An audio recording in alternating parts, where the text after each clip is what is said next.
This program features live coverage of an African safari and may include animal kills and carcasses. Viewer discretion is advised. Good morning, and welcome to my favorite time of day to be in the African wilderness. Starting off with a very peaceful family scene of a herd of elephants wandering through the grassy plains of the Masai Mara. Good morning to all of you. My name is Jamie, and this morning Archie is on camera with me. And as I said, we are live from the Masai Mara in Kenya, shortly to be joined by our colleagues back in South Africa. So you get to experience two African countries on your live safari.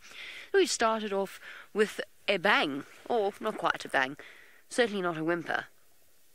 We've started off with one of Africa's Big Five. I hate that term, though. I hate the term Big Five.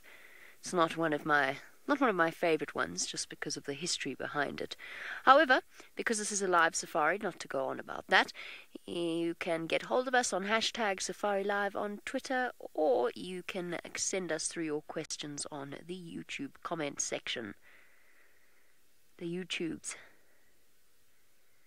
And we have a tuskless female who I actually know quite well. I've seen her quite a few times in this area.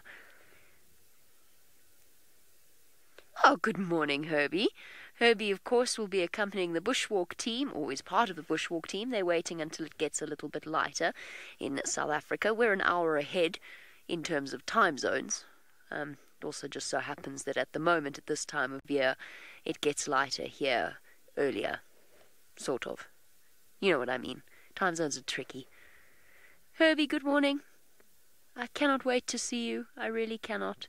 Soon. Very soon, Herbie. I can hear a lion roaring in the distance. And since I've dropped that cat out of the bag, it looks as though Brent and myself will be returning to Djuma in October. Herbie, the first thing we're going to do is go and hug a jackalberry tree, and then a leadwood, and then a marula. Or maybe in a different order. I don't mind. I'm not fussy. We've also got the second large mammal of the morning, in that there is a herd of buffalo looking, well, I suppose looking like buffalo always do. As if the world has persecuted them, and they're ready to fight back at the slightest provocation. I suppose if I were hunted by lions constantly, I would also feel that way. Although they should be rejoicing, because we're here in Kenya, and the Great Migration has arrived in all of its bounty, which means the lion's attention is somewhat distracted, and they're not really focusing on something as big and powerful and dangerous as a buffalo bull. You can also see that it's quite a cold, misty morning. It smells damp. Oh, that's a big elephant. Is this a cow? It is a cow.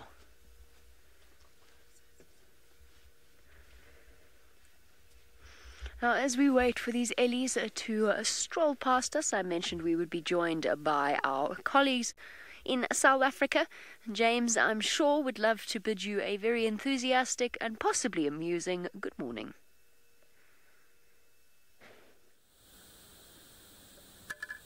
Hello everybody, welcome to this end of the sunrise safari. As you can hear, I'm very enthusiastic about being out here. My name is James Hendry, on camera is Senzo. We are looking for animals in the Western Kruger National Park. More specifically, we are looking for 4 leopards that were seen around here during the course of the night. Please talk to us using the hashtag SafariLive on Twitter. Otherwise, you may use the chat on YouTube. Thank you. That was my enthusiastic good morning. And apparently there is some hissing on the audio. I'm sorry about that. We don't know what's happened, why it's doing it. We will be sure to beat Conrad severely later in the day and see if that doesn't fix the problem. I don't think it will. Right, now what we're doing here is looking for 4 leopards that were seen at the dam cam last night.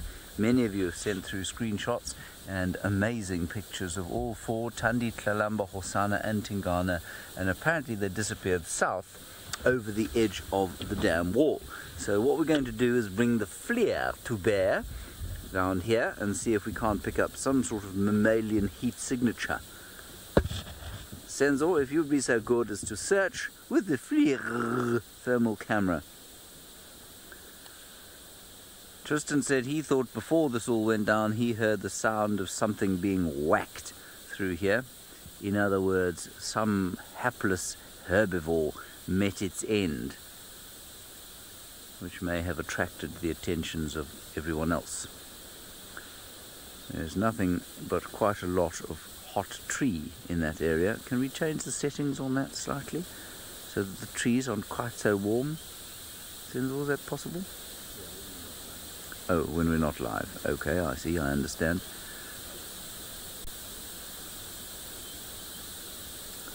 Alrighty, so I can't see anything there. What we're probably going to do now is go to the end of the dam wall, turn around and go a little bit down Twin Dams Road, which is the road that goes down this away to the south, and see if we can't pick up some twacks of all 4 of these leopards. As is typically my luck, I suspect what will happen is the fact that we've had 4 leopards all night long on the dam cam will mean that I will find 3 pieces of grass and 2 stones to show you this morning. That is my generally cheery outlook. Dawn has yet to break, as you can see. It's pretty chilly here. And remember, of course, today is the first day of spring. Isn't that nice? It's spring today, everybody. Like I said to you earlier, we had spring a little while back here for 12 hours. That's how long spring lasts in the Lowveld. We have had a few cold snaps since then. And it's pretty chilly out here at the moment. So I shall do a little turnsy around here. Now let's go to the end of this little road first. Look for twacks. Actually, the last few days have been the most magnificent temperature. Not too hot, not too cold. Not that kind of breathtaking heat. I've been reading a book about Botswana. It's a memoir of somebody who lived in Botswana, and she gives the most tremendous description of Botswana and its heat, which I shall give you when you return from the Masai Mara to whence you are going now, with Jamie Patterson and her herd of elephants and her buffalo and the grass.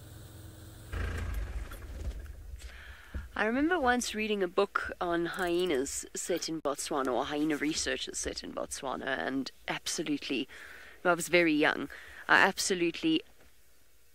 suppose idolized the people who wrote it, but at the same time was almost envious of the life they lead. But that, of course, was before I got to lead this life. We're very fortunate to share these beautiful moments. I can't get over the size of this elephant.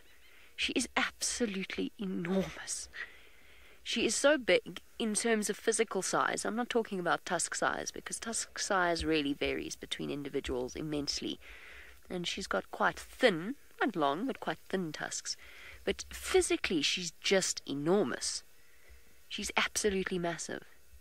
When I first saw her as I was driving in, because it was still quite dark, I almost thought she was a bull, just from her size. Really big old girl. And I say old, you can see how she's starting to sort of sink in at the temples, or the elephant equivalent of temples. Just above her eye there, as the skin starts to sag in, losing fat layers. It's still a little bit dark out here to really see detail. But she's massive. Now, she could be the matriarch. I would suggest that she probably is. But it's tricky without spending time with a particular elephant herd to actually make that call, because it's not necessarily the biggest, oldest one.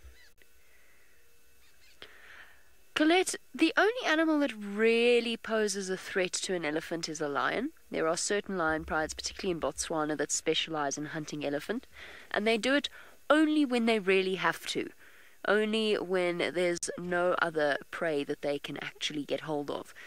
No, they usually target young bulls that the herd is sort of not all that interested in protecting, rather than going for the vulnerable babies, because of course the entire herd will rally around a baby, whereas a young male will probably get ignored in favour of shepherding the youngsters to safety, which is a terribly sad fact of life for them. Hyenas also potentially a threat to a newborn elephant calf, but it's so unlikely. It's possible, but so unlikely. And usually it has to be large numbers of hyenas and large numbers of lions, because they've got to keep the mother distracted, or at least pressurize her into not knowing which way to turn. As a result, it's very unusual under natural circumstances for a baby elephant to lose its life. They have got a very high survival rate. The mothers invest a huge amount in their offspring. Takes them several years between calves. Oh, I've got to show you something because it's beautiful. Oh, beautiful. Sorry, Ellies. Sorry, Archie. Let me stop there. It's almost too late. I should have caught that earlier. Very Lion King-esque. One almost expects to hear... Yes, one almost expects to hear the strident tones of someone singing the opening lines. Oh, and the zebra having a little scrap. Hey, don't you know you're meant to appreciate the beauty of the sunrise? No? Oh, okay. It's just us then. Kick each other in the face. Oh, quite stunning.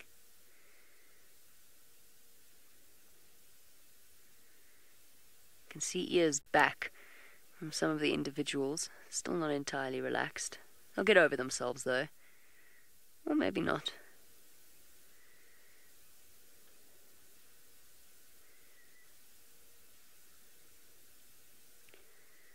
I'm not going to sing it, by the way. I'm definitely not breaking into song. I'll just sit quietly. How about that?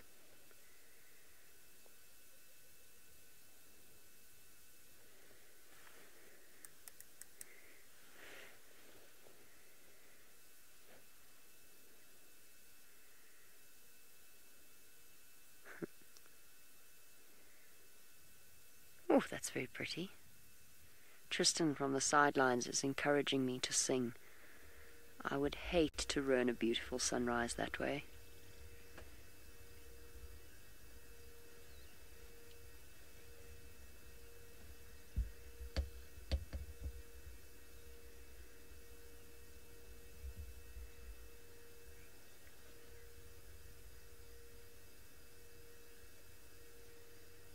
I could, of course, play it for you, but I fear we've utilized our copyright infringements for the week.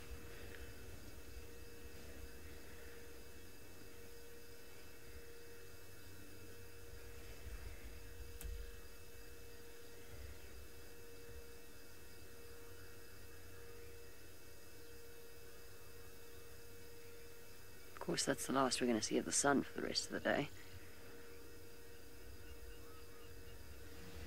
As it disappears behind the ever-present bank of clouds.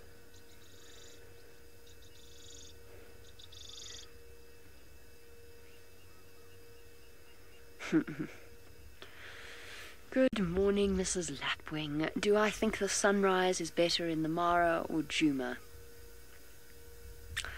I believe that the Djuma sunrises are better than the Mara sunrises, and I believe that the Mara sunsets are better than the Djuma sunsets. How's that for sitting on the fence?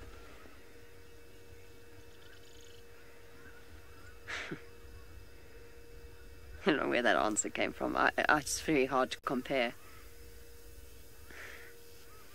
The moments of sun up and sundown are always beautiful in Africa.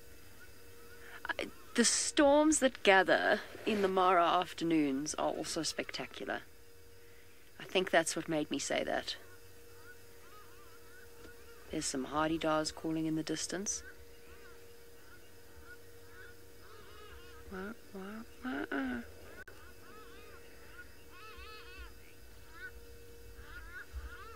Wah, wah. They do that, of course, because they're afraid of flying. Scared of heights.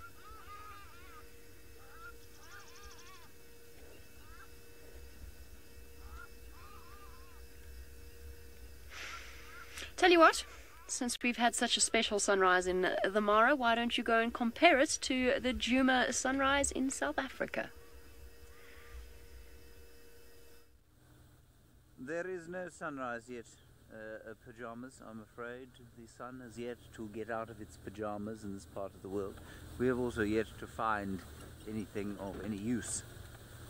I can't even find one leopard track, which, I mean, may have something to do with the light, what with there being none, but also may have been to do with the fact that they didn't come here. So if anybody has any insight as to where they went after the dam came, I believe they went over the dam wall. They didn't come down Twin Dams Road as far as I can tell. That's the road I'm on now. Also, I have heard some baboons alarm calling or shouting at something quite near the Galago Pan, which is not far from here. So I don't know what's going on. We'll try and figure it out as we go along. I was hoping, of course, that Mr. and Mrs. Wahlberg, the pale form pair of Wahlbergs that live in the nest not far from where I'm standing now, or sitting now. Actually, I'm not standing, I'm sitting.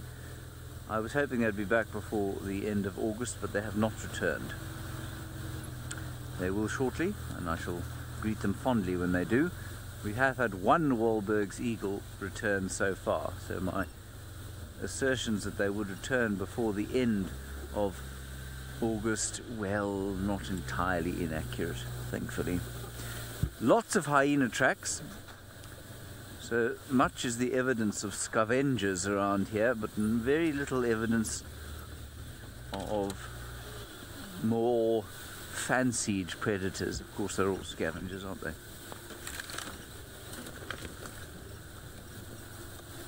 We'll just pop down here into the riverbed and see if they aren't around there. I have very seldom actually found animals in riverbeds, especially in the morning, and that's because it's cold. And the riverbeds tend to be cooler than anywhere else because they are lower lying. And as we all remember from second grade physics, hot air sinks. Senzo, there's our first piece of biology of the day. Quickly. Sorry, cold air sinks. Thank you, Kirsten. There is a Natal spurfowl. What a shot. There we are, Natal spurfowl running away, doesn't want to be on TV. In fact, is desperate not to appear on screen. That is the spurfowl with the least attractive call.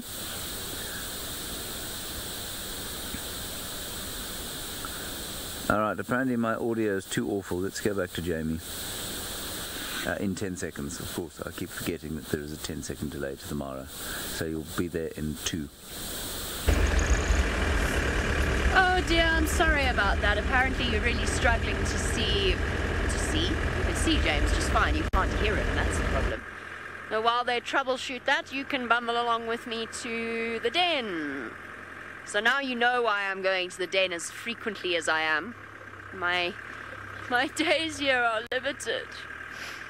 With Waffles and the rest of her band of spotted hyena. I mean, obviously I'll be back, but by then the cubs will be enormous and I'll miss out on all the stages of growth. You see, she does have a cub. Oh, stinks. Teddy bear's here again. Hopefully due to have some better luck. Hello, Waffles. Morning. Where's going to be best? She's facing that way, but Teddy bear's in my way. I think it's Teddy bear. I mean, I'm totally going off just the back of her head and the fact that she's been here a few times. Teddy Bear is Polar Bear who recently lost her cub, poor thing. Teddy Bear is her sister. It's not Polar Bear, is it? I'm gonna have to give her a wide berth. Give her some... Oh, that's a big hole. Maybe not such a wide berth. Morning, girl. Sorry. Don't mind if I drive close to you, do you? Looks like Teddy Bear to me. I'm sorry, I'm sorry. You can put your ears forward. It's alright. It's okay, big girl.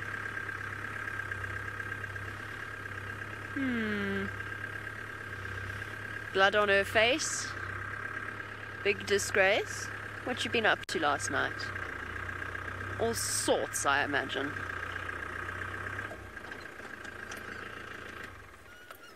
The reclining queen. The reclining, very stinky queen. This time of morning's always the best time to come and see the cubs, although I think we've missed them already. She's come back and she's fed them. But hey, a little bit of patience today. I have multiple reasons for wanting to see the cubs.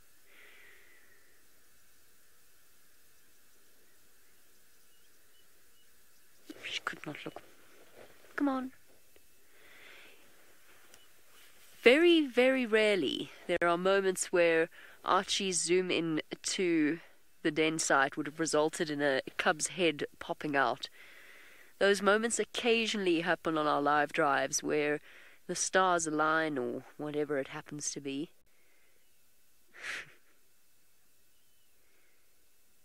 Oh, Waffles.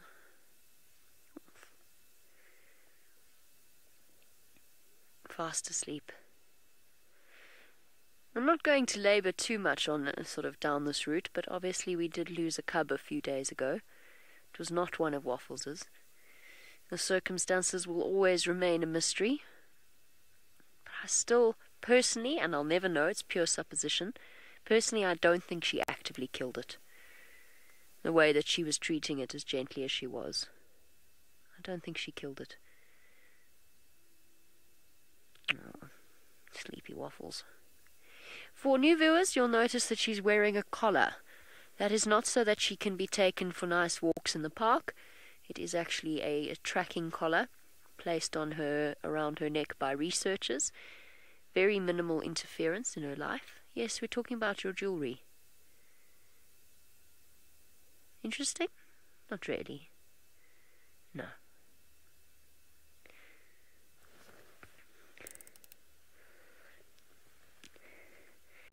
Cal6, do you want to know if I'm going to miss the North Clan when I go back to Djuma?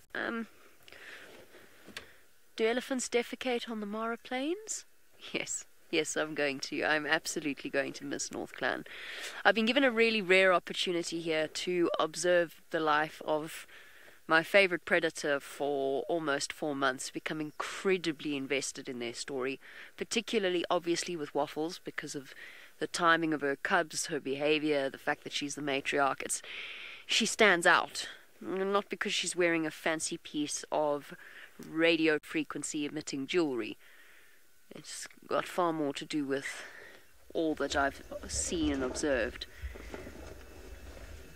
So yes, I will absolutely miss North Clan, and I'm going to try and spend, within reason, as much time as possible with them over the course of the next 10 days or so. Waffles, what are we going to do? I'm going to have to get updates from all the other people here.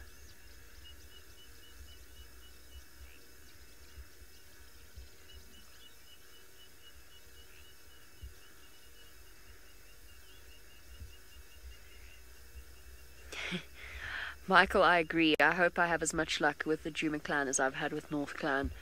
I've been trying to think about how different it will be, and wondering whether or not I would still... I think I'd still recognise Pretty and Corky, and unfortunately Madam doesn't seem to be with us anymore. But it would be fun to figure out who the new matriarch is, and to find them to find their den site. Hopefully they've come back onto Djuma. And we've got a whole generation of hyenas to really get to grips with. All the ones that 3 years ago were little cubs gambling around our vehicle are now adults in their own right, and some of them might even be due to have cubs pretty soon. So we can start up the family tree, because we've sort of got one, thanks largely to those of you who've been watching from before I started working at SafariLive. Big W? Come on. For me? She doesn't care. She is far less attached to me than I am to her. Be careful of attachment to wild animals. It's a dangerous path, particularly little cubs with a 50% chance survival rate. But where's the fun in living life without loving? I can hear a lion roaring. So can she, probably. Might go find him a little bit later and then come back here. Oh, we've arrived just too late, I think. No, actually, I don't think so. Because the blood on Teddy's face was fresh. She's not suckled yet, I don't think. I think she's just come back. She often comes back, lies down, and then only wakes them up a bit later. She's like an indulgent mother who allows her children a sleep in. Or, if you want to look at it a different way, an exhausted mother who takes advantage of when the little ones are sleeping. You've got to catch all the rest you can.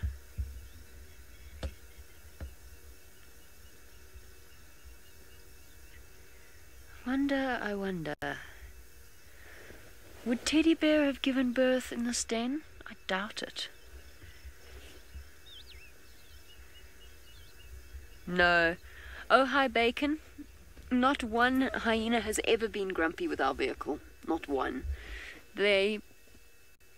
Occasionally the females can be quite wary. It's interesting because the cubs will come right up. I wouldn't say they're grumpy with the vehicle. I would say that they are exceptionally naughty with the vehicle. They've taken several half-moon-shaped bite marks out of the canvas at the back from before I started to put it back up, all the way up.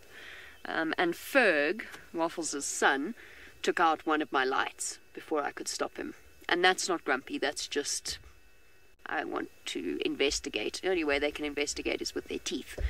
Paisley's tried to open my door a few times. Fortunately, it's quite complicated because she has apparently learned how to open cruiser doors. But once they reach adulthood, that's it, that's done. They don't do it anymore. And you'll see that with, say, for example, Teddy, who's beyond where we can see her at the moment, but she's going to come this way shortly. Sorry, Archie, she's sort of hiding.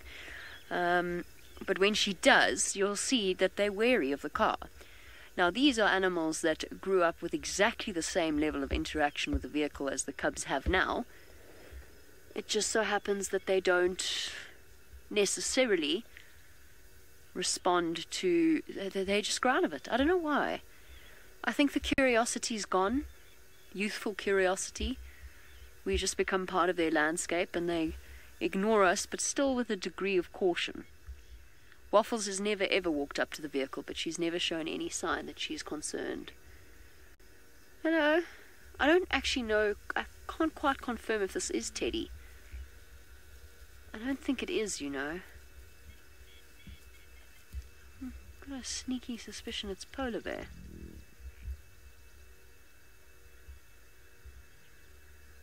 In fact, I'm pretty certain it is. Shame, girl.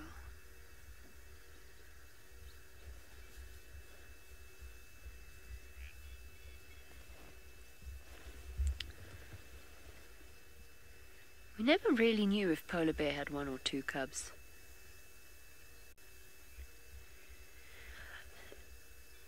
Linda, do we know if, or do hyenas have problems with ticks? No more so than any other animal. In fact, their tick load is probably would surprise you at how low it is. So they've got very thick fur and very thick skin. Oh, girl. And as a result, yes, they do have ticks, like all predators out here. But they don't necessarily have as many as, say, lions do in certain places. But also the tick, I've found that really the tick population in the Masai Mara is nothing compared to the one in Juma. Now, why that is, I do not know. Altitude, temperature, perhaps. Rain, maybe it is just too rainy. But they don't seem to be nearly as many as there are in South Africa, or at least as there are in the Lowveld. Certainly not as many pepper ticks, something for which I am extraordinarily grateful. There are pepper ticks, but they're not nearly as bad. But if you look at, we look at hyenas' ears a lot. When you look at lions, you'll find, or leopards, you'll find that there's usually ticks around the backs of the necks, around the ears, around the eyes. You won't see that on hyenas. You just don't.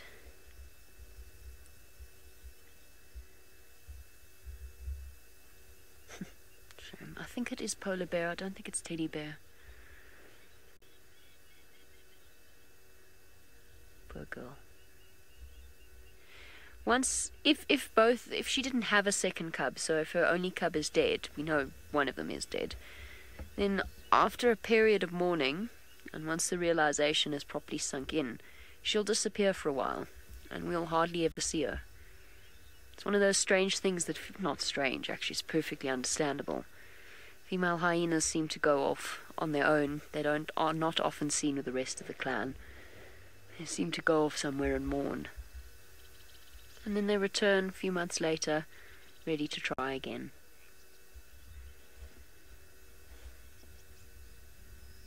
Beautiful. No, big girl. Head up.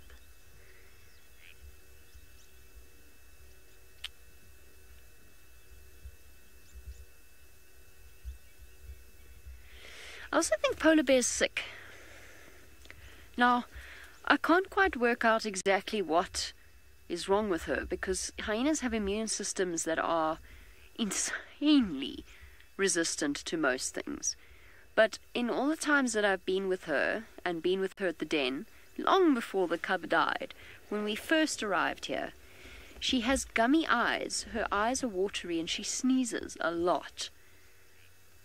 And I don't know if it could be an eye injury that's sort of moved down into the sinuses, or perhaps something poked her up the nose that's caused an infection, rather than necessarily a flu type thing, which would be very unlikely. But she sneezes more and coughs more than I've ever seen a hyena do. And I only thought about that long after we had the shock of the dead cub, and I wonder if she didn't pass it on, or if there wasn't something connected to that. We'll never know. But it's just a little additional factor. We've got someone else coming in.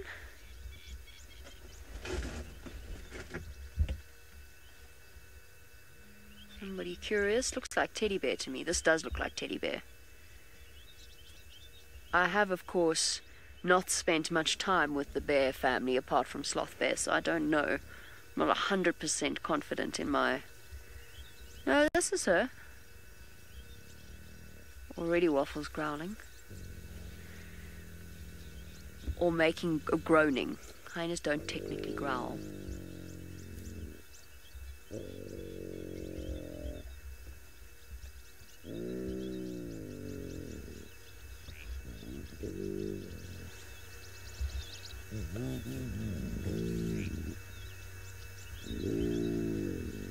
See how she doesn't bother to get up? And you can see the very rapid head movements of teddy bear.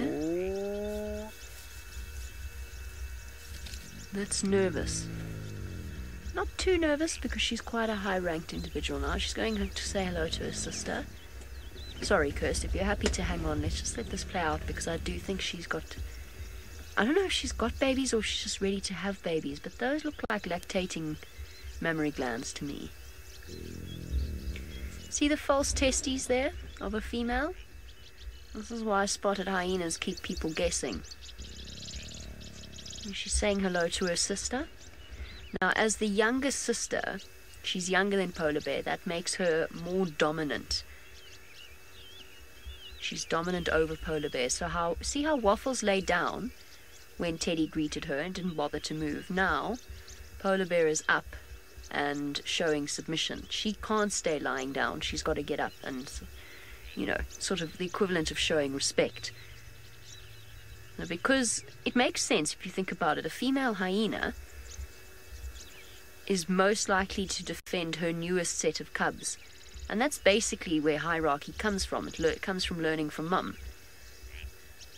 So even a mother will defend her youngest cubs against an older sibling. Oh, you stinky creatures. One of you has released a bout of flatulence that is truly horrific.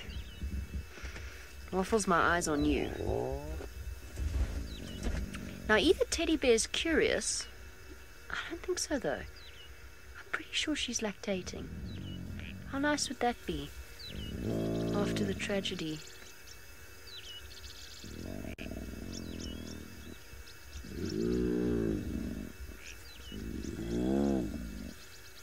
See how Waffles groans and groans and groans and groans? She never actually does anything. She never actually attacks anyone. Hello? Who are you? Oh, it's, Deja. It's Polar Bear's daughter.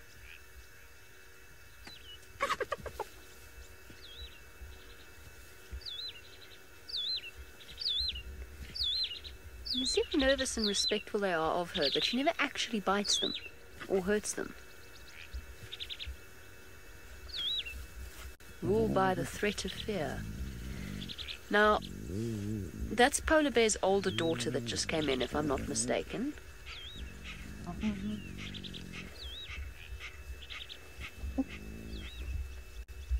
Polar Bear's theme as a mother is Beyonce songs. I think it's her. I could be wrong. Does she have a lump on her jaw? Because that's how I identify deja vu, which is silly because it'll heal.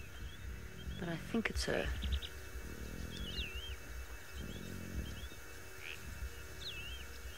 She does. It's her. Pretty certain. She's got a brother called Diva.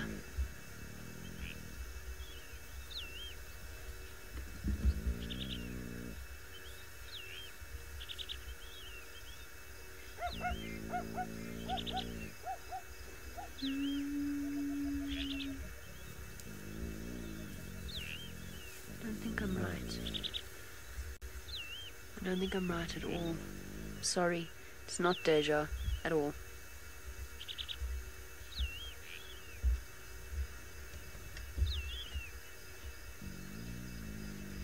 Sarah, yes, I do. I do think that hyenas mourn the loss of their family members. They are incredibly family-oriented. So within a clan, even though you've got unrelated families together in one clan, you'll see a huge degree of favoritism and nepotism, especially from the high-ranking ones, obviously. And when it comes down to the crunch, family is what counts. Yes, I think hyenas do mourn the loss of their family members. Certainly cubs. Let me just let you listen.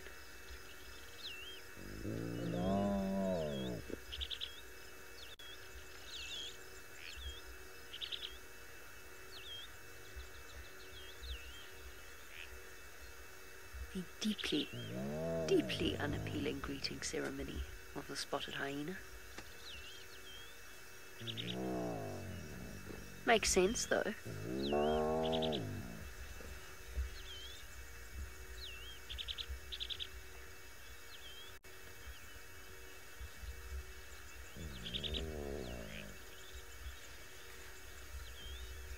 I apologize, I think I got that wrong. I don't know which hyena this is.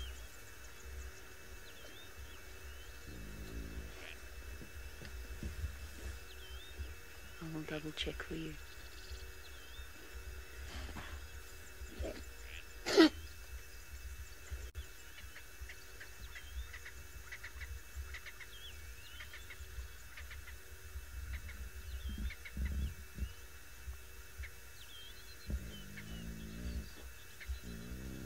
She really does look like she's lactating, doesn't she? Kate says that they sound a little bit like cows. They do, I guess. That's a low warning. I guess you're right. I guess it does kind of sound like cows. Hyenas have got such a wide vocal range. Careful. Get yourself into trouble, youngster. Hyenas have got such a wide vocal range that I think that's one of the reasons why they have such a bad reputation. Because their sounds are so disparate. You've got the giggle, and then you've got these growls, and then you've got the whoops, and they're creepy. Come on, whoop for us? No. So while our hyenas settle on where they're going to be in the morning, it is of course now light enough for Sydney to be out on foot. Let's go join him. A very, very wonderful morning here in Southern Africa, Djuma Game Reserve. Look at the sunrise here in Africa. This is phenomenal. When the sun is coming out like this is when animals that are active much more during the day are going to start doing their activities. The activity patterns of the animals that are active during the day, it starts now. A very, very good morning and welcome to the beginning of our show. My name is Sydney and I am not alone this morning. I'm traveling with David, who is my camera operator, as well as Herbert, my game scout. And also one of my guests is with me this morning, Mr. R. Beard. We are both going to be with you on this activity. I will be focusing on the tiny little stuff, but here where I am already, I have managed to pick up some of the evidence convincing me that there are leopards here. Thandi, Kalamba, as well as Tingana, they are somewhere here. One of these leopards we might be lucky with this morning.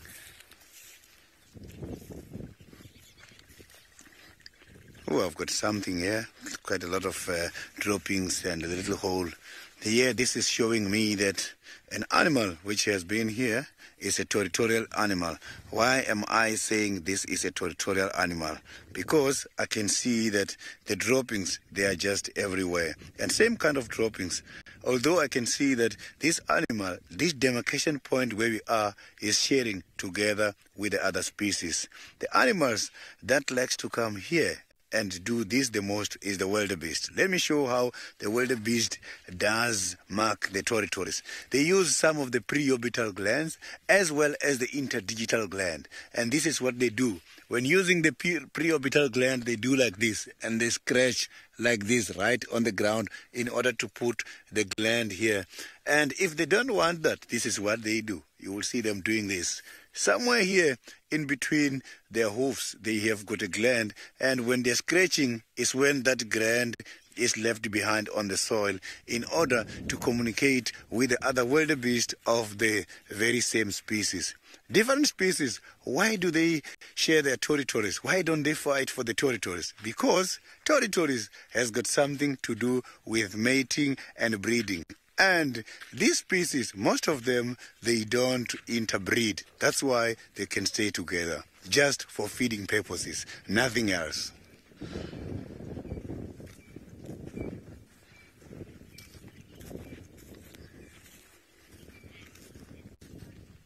So now, let's go to James just for some update. I will be looking and try to see if I can find something for you. Maybe when coming back to me, I will be already having something.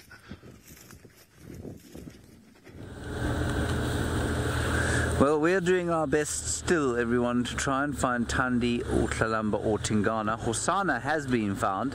He's not too far from camp. There are quite a few vehicles there with him, and so I don't wish to go and harass him. He was right next to our tent, apparently, which was quite interesting. Not that surprising, really. A little nerve-wracking as I went out there before we went on drive to fetch something from the tent in the pitch dark. I did have my torch with me, but he wasn't there. Now Herbert is hailing me on the radio. Go. He's asking if there's any sign of Thandi and Kalamba. Tracks of Thandi going towards the dam at the two-track off Twin Dams, and tracks of Tingana going the other way south. Also, that's what I've got so far. So there you are. Those are the tracks that I've had.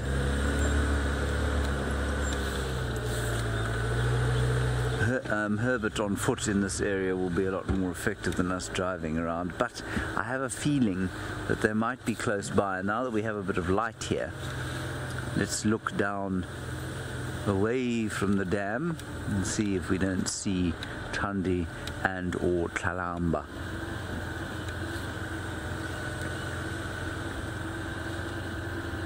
Yes, Disney gal, I have a hole in my jacket. This is a hole in my jacket. This is a puncture. It's my only puncture. Tristan has 78 punctures, but he's got a black jacket, and so it doesn't look like he's got any punctures. It is a puncture. Let's look down here, Senzo, rather than at my puncture, and see if we can't get some sign of leopard, maybe an alarm calling bird. Alright, let's go back to the Masai Mara rather than look down here. Apparently there are more hyenas approaching the den site. There will be a lot more interactions there, so let's go across there. Listen for a second, I'll explain this.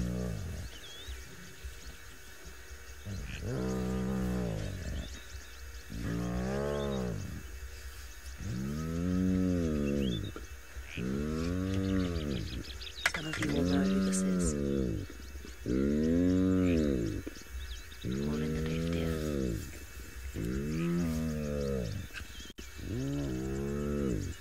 In her own way, a matriarch in her own right. Not the matriarch of the clan, but in the truest sense of the word. The mother of the biggest family in North Clan, Sawa.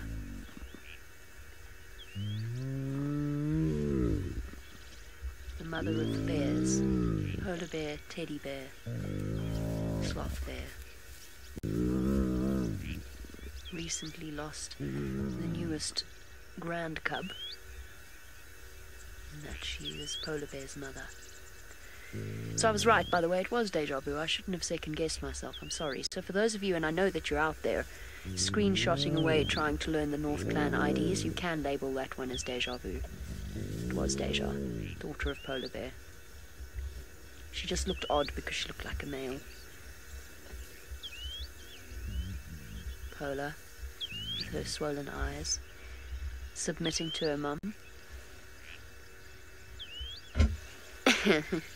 X-Ranger, fortunately for us, that is growling, not release of flatulence. Although they're doing plenty of that as well, judging by the smell round here. But I think we would be completely overwhelmed if those sounds were the release of flatulence as well. It would be truly, truly unpleasant for all of us around the den site. Teddy's easy. Look how pale she is in colour. She just wandered through. I say Teddy's easy. That's because I spend so much time looking at them, I think. Technically, hyenas don't growl, but I'm really not going to put that point of, I don't know, harp on about that point. It's very pedantic. But they groan. I don't know what exactly the distinction is. Yeah, very worked up. We've got a whole load here coming in. Some individuals being chased away. I've lost track a little bit of who's who, because we've probably got now 10 plus hyenas. I've got the main players. Some of them are a little muddy as well.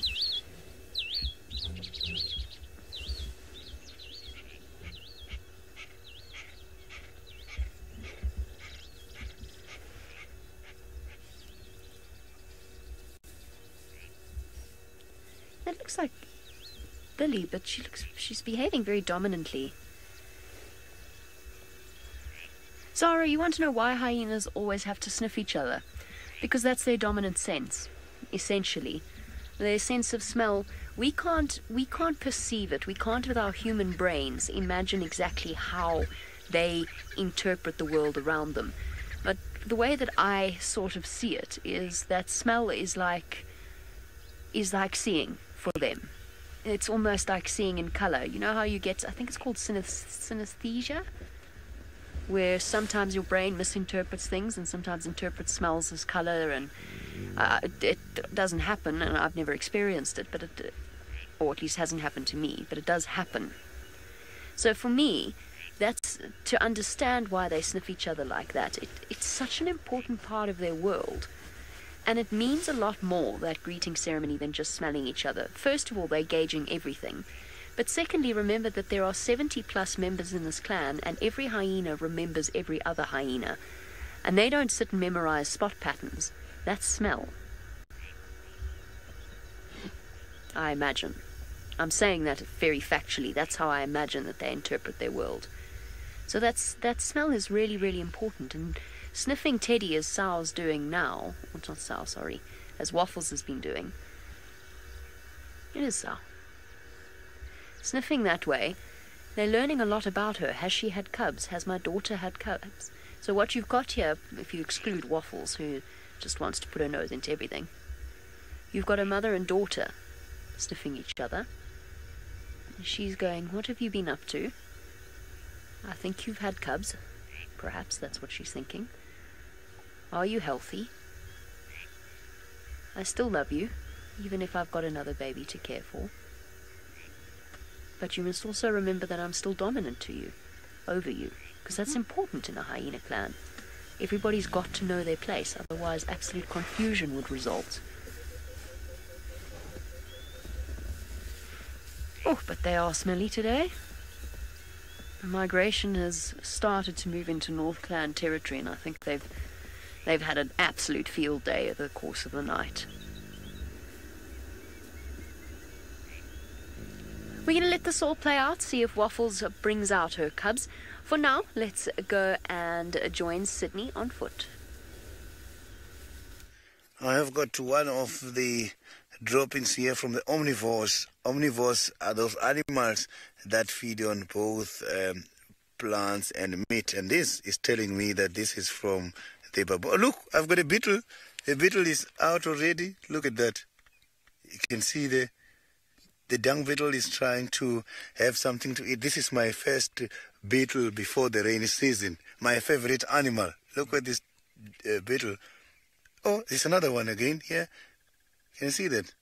Some small beetles, they are now having a meal on these baboons' droppings. You know, the dung beetles, we don't see them anymore in rural areas because people are now having the flushing toilets, and they are very much worried they could disappear. To see the dung beetles, you must come to the game reserves these days. I used to see the dung beetles a lot when I grew up because we used to collect quite a lot of cow dungs, and they were always feeding on those things. So these droppings for the baboons are some of those droppings you cannot touch because they carry quite a lot of bacteria and diseases here. As these animals are omnivores, they feed on both plants and meat. So the dung beetle is trying to now drill in order to hide somewhere under the ground. I was not too sure that there is something inside. Probably I'm going to have to cover this again so that these dung beetles can again carry on feeding. So the dung beetles, when they are feeding on these kind of droppings, they are helping us in order to clean the vegetation, and again, they are minimizing the population of flies. Dung beetles, they are very good managers of flies because they destroy a place for the flies to lay more eggs.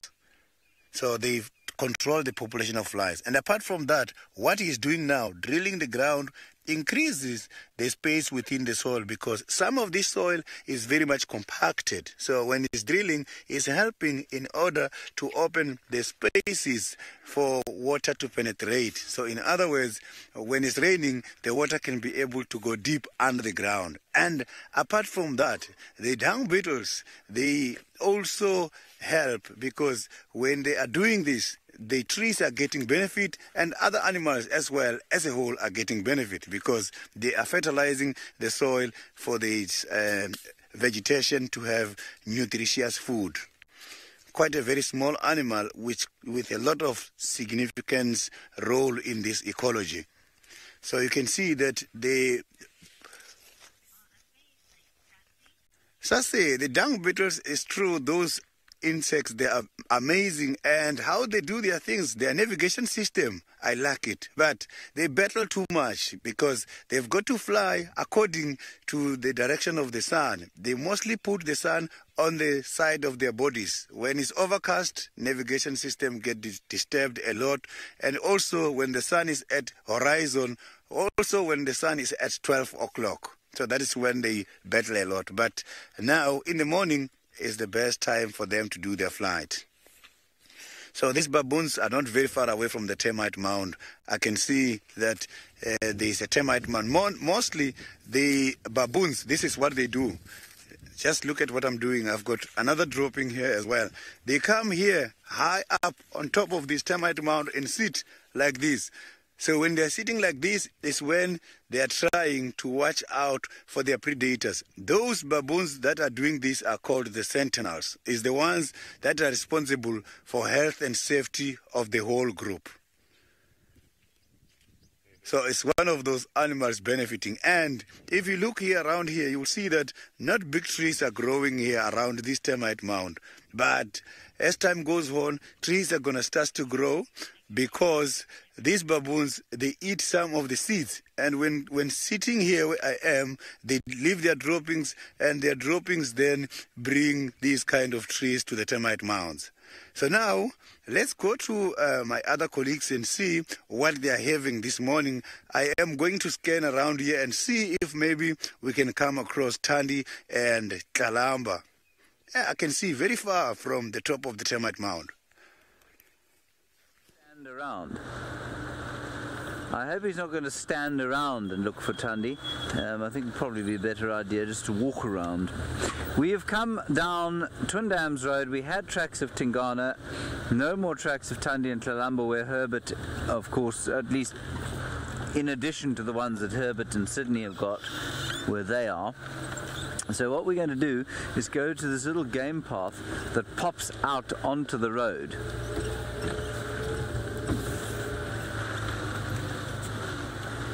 And we'll see if he doesn't pop out. Anyway, it's a gorgeous morning, absolutely stunning morning. And one of those mornings to savour, because of course very soon it will become very hot indeed.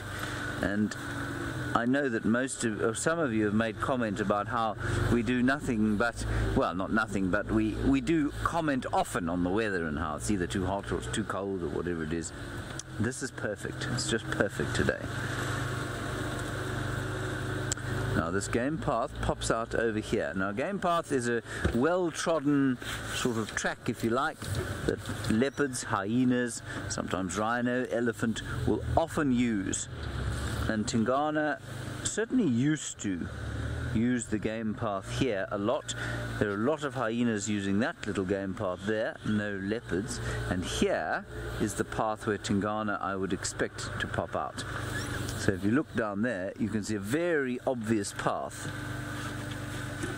But Tingana has not pepped out there.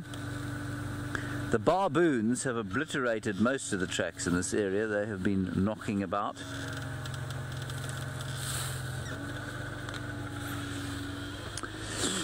Interestingly, Dory, I haven't seen leopard dynamics like we saw last night. I've certainly heard of them.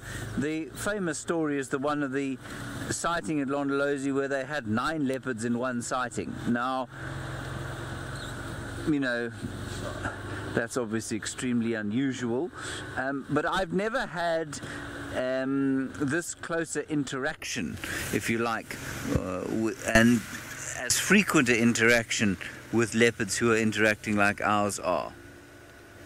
So I've never had that before. It is fascinating to watch. We keep talking about it being unique, and we keep talking about it being a sort of first time documented, or almost start talking like that in terms of, or hyperbolic terms of almost saying it's never happened before. I'm not sure that that's the case. I'm not sure that it hasn't ever happened before. I think what we're seeing now, however, is because of our ability to document these things, because of the dam cam, the fact that there is a dam cam there, there's a water hole there, we're in the drought, it's attracting a lot of attention. It's attracting both herbivores and carnivores to come and drink there. I think we're starting to witness and record a lot more of these leopard interactions, and I think what we're seeing is not necessarily a unique leopard family, but an expression of leopard behavior that happens fairly regularly, but which just isn't documented. So I think you'll find that it's not that, it is unusual, but I think you'll find that it does happen from time to time. Obviously there's a unique set of circumstances here. We've got a father who's aging, we've got a son who is not yet territorial, so they don't feel a threat from each other necessarily. We've got the territorial female of the area and her daughter who's always going to be with her. And the fact that the territorial female is related to the young male, of course, means that he doesn't have any aggression to her or her daughter. And so I think that kind of coincidental, if you like, meeting of circumstances means that we do have this amazing interaction. But I don't think that these leopards are necessarily that different from other leopards, if you know what I mean. Certainly they all have their own characteristics, but I think if similar circumstances were or did occur in another area, then quite possibly the same interactions would be seen. I don't know. It is fascinating to watch though, and to have 4 leopards in one sighting, just magic. That's why I was really very hopeful when I came up this morning that we might still find all 4 of them together, but that's obviously not the case. Horsana is way north now. We've had Tungana coming down here. Tandi and Tlalamba clearly were Herbert and Sydney are, so we don't know where they are, but we'll keep looking while we go back across to Jamie, who is of course in the Masai Mara with her hyenas that are still interacting.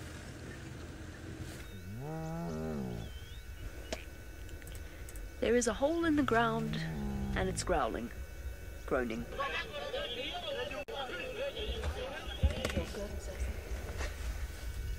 Well, that's where Waffles has disappeared into. They've led us on a merry dance this morning, these hyenas. They keep running up and down. I'm just going to stick with Waffles now because she's gone down into the hole. That's not Waffles, obviously. That's another hyena coming to say hello to Waffles. But Waffles has gone into the hole, and usually that is followed by little cubs popping out. So I'm just going to give it a few minutes here before I follow the hyenas. I did try to. I followed them because Waffles ran off in the direction of the old communal den. And we followed them, and then they turned around and came straight back. So they really are keeping us guessing today. I don't know which way to go. It's always difficult to choose where to focus one's attention when you're dealing with 70 plus hyenas.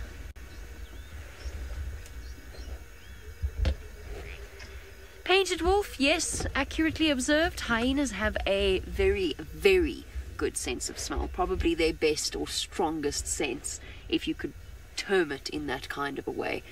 So hyenas have a fantastic sense of smell. They can smell a carcass from a very, very, what's the word? From far away. That's what I'm trying to say. Up to 1 kilometer or 2, or maybe even 5, depending on the direction of the wind.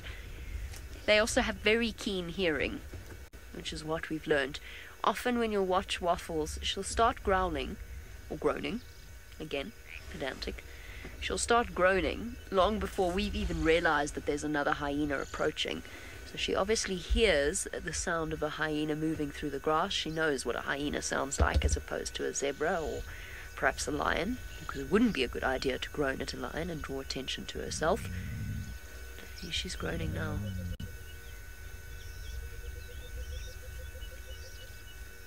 Telling this hyena to stay away. Depositing some anal paste around the den. The hyenas do a lot of anal pasting around the den, but they try not to defecate or urinate too close to the den. Cubs, of course, are different. Cubs will urinate around the den site. Although the other day we came in and Waffles was so enormous that she'd obviously eaten something and she had quite bad diarrhea. so she couldn't quite make it very far. So she'd get up and sprint behind a bush as far away from the den as she could get to. Hello, there's a head. You can't believe that an entire hyena can fit in there. Oh, come on, girl. Come on, please. You guys have been so much, you've been so full of surprises. Keeping us so well entertained. I can hear them.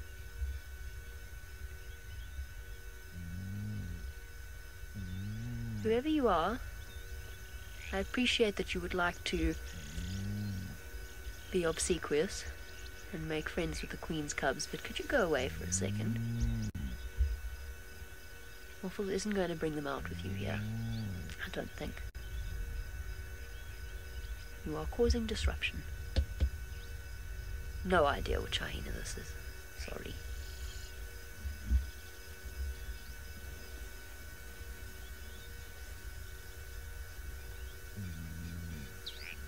You see, it's important for every clan member to make friends with Waffles and cubs in the hope that they remember it, because hyenas do have friends. They, apart from their relatives, they have hyenas that they are closer to, like with Waffles and her friend LCS. Oh dear, something's attracted Waffles' attention. She won't bring the cubs out now. Come on, girl.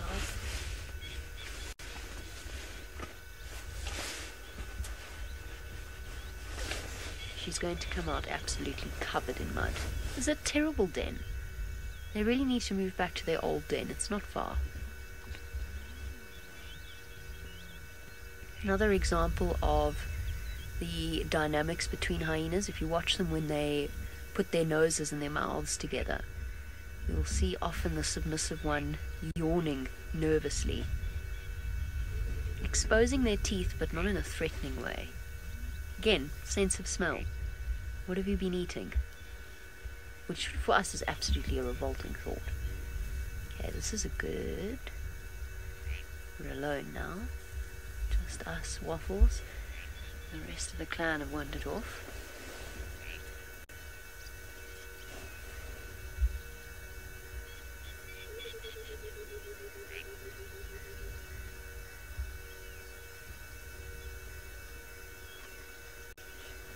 Someone's got droopy eyelids this morning.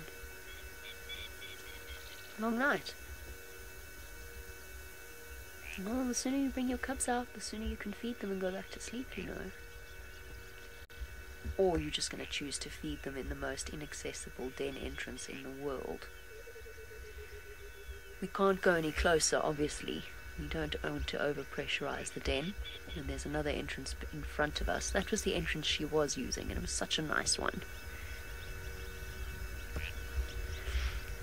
Lisa, it's a weird one in this situation in terms of when they might move them to the communal den. I've lost the communal den because I haven't been spending as much time with the rest of the clan, so I actually don't know where the communal den is. I thought it had moved here, but I'm not sure, because of the massive age difference between the sort of previous generation of cubs and this generation. I'm not sure they're going to be 100% honest with you. I think that they're going to start up a new communal den. It's not uncommon for a clan of hyenas to have multiple communal den sites. Well, that's the way that I think that this is going to play out. I think Waffles is going to move her cubs to the old den, and this is pure guesswork on my part. I think she's going to move them to the old den, and I think there's going to be another female with cubs. And I think that the only one that might move in here will be Sloth Bear, because he's the only one that's really young enough to. Tip, Pudding, Lobster Chow, BFG, SEO, they're all almost at the stage where they're going to graduate from the den site. Come on, Waffles.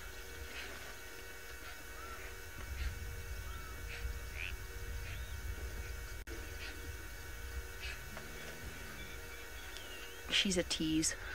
She really is. She keeps us desperately hanging on the edge of our seats. So the only way to handle this is to go through Murphy's Law. Let's send you across to Sydney, who has found some animals scat, I think, and we'll be back if she comes out. Look at that. I found something very much big and very much unusual. I just want to try to see what's in here. These are not droppings. This is a hairball. Yes, a hairball is just a collection of hairs that are built in the stomach of these kind of cats. When they're feeding, they eat this kind of skins, and at the end they must have to vomit these skins from the stomach, and together with the undigestible material. You can see that here it's not only the hairs, but there is also some of the bones which has not been digested. Look at that. And probably this must be from the biggest cat, which is the lion here in the area. So you can see that here this lion has been feeding on a very skin animal, which is, to me, looks more like it was an impala here. It's even white color. You can see and the impalas do have this kind of white color. It's telling me that these hairs are consisted of the impala skins. Yes, some of the hairs here must be coming from the lion's body, because these lions, sometimes they lose some of the hairs, dead hairs, when they're grooming like this. That is when they pick up some of the hairs and they swallow them, and they form part of these hairballs built in the stomach. This is something very unusual. It's the first time for me to see such a big hairball like this. Linda, that's true. This has been a very large hairball. And this is from the one animal. You can see here that this comes from one animal. But it's a very good adaptation, because otherwise this kind of hairs in the stomachs is going to constipate and give an animal a problem. Sometimes some of these kind of cats, they coffee these hairs before they form large balls like we are seeing now. So I'm going to carry on now and see if we can find something here. We are busy after Tandy and Kalamba's tracks. We have seen that they have been here, and they are moving towards the northern side of the game reserve. So we are just now after the tracks. Also, the hyenas has been walking behind this Tandy and Kalamba. There's been quite a lot of activities here. Look, I've got another track here. It's a very nice track going that side. But this one, to me, doesn't look like is the one for Tandy. This might be Osana, maybe sometime last night, heading towards that direction. So you can see that all these cats, there's been here.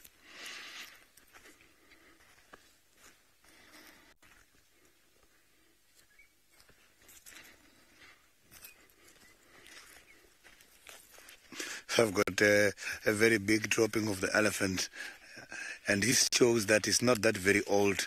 Seems like this elephant had a running stomach. Look at the shape of this dropping. It's not forming any shape. Look at this.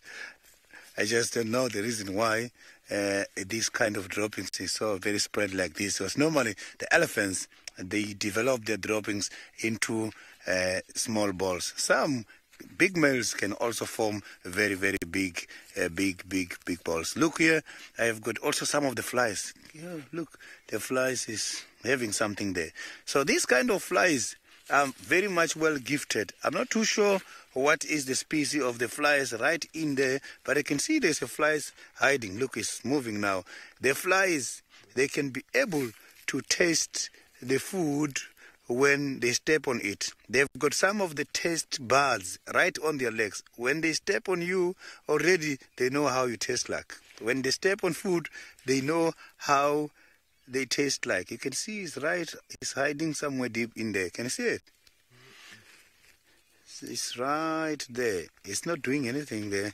I can see that it's very much relaxed. But this dropping looks very much fresh and wet. Maybe these kind of insects, some of them are here as well in order to absorb the moisture. As I can see, there's too many insects. Can you see it now? When this insect is walking just like that, he's also tasting the food just from walking on it. He doesn't have to use the probe in order to taste the food. You can use the probe to eat, but you can get all the sign of taste and everything just from the legs. So now let's carry on and see if we can track down Thandi and Kalamba. So now let's go to James. James is also looking for the leopards. Not too sure if it's after Thandi or Kalamba or a different leopard. I'm after Tingana at the moment, everybody. We've got more tracks. We're coming towards this pan over here that we know is Chelapan.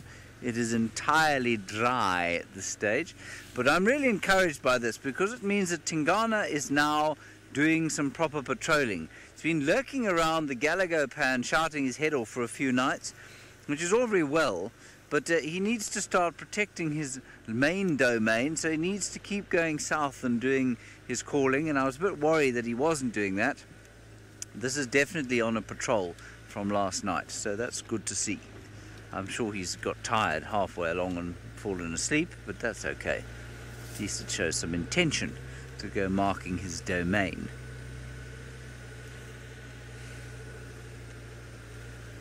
So he's walked basically along the bank here, and I'm not sure if he's come out.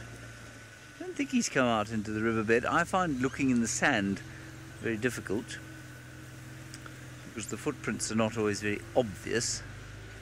You can see something's walked, but to tell what it is quite difficult.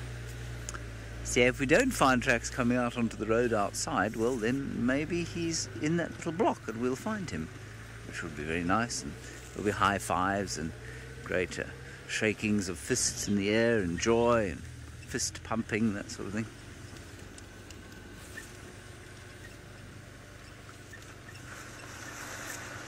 But otherwise, I've got to tell you, we have seen nothing in the way of biology. I haven't seen an antelope to show you, other than one duiker, and it ran away. So it's not that I'm only looking for leopards, it's that, well, there's really not much else going on at the moment. The bush seems to be not yet releasing the breath of its astonishment at all of the leopard stuff we saw last night, or you saw last night.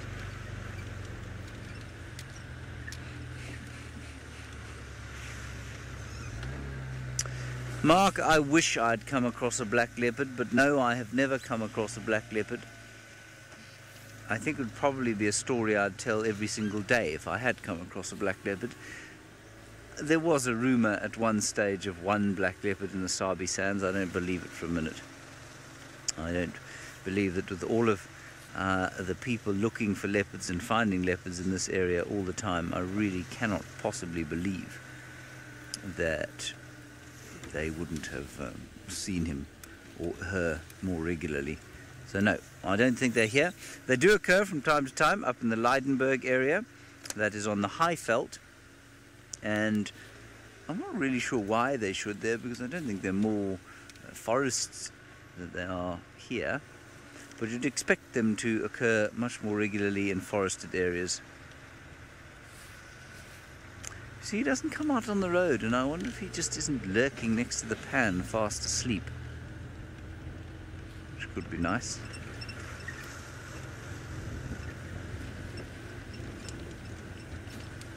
Alright, I believe that Wafflies is still waiting for her cubs to come out. I will do my level best to find you an actual heartbeat by the time you next see us. Cutsies and handshakes.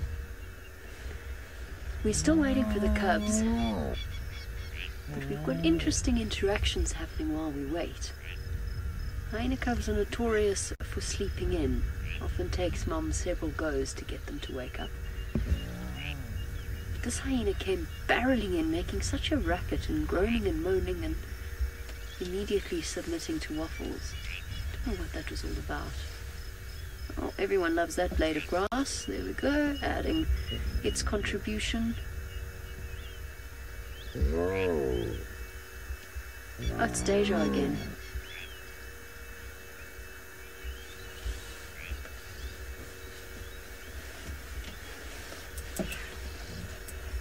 Lynn, anal paste and feces are two very different things. So, oh, here comes the rest of the clan, led by Madame Sow herself.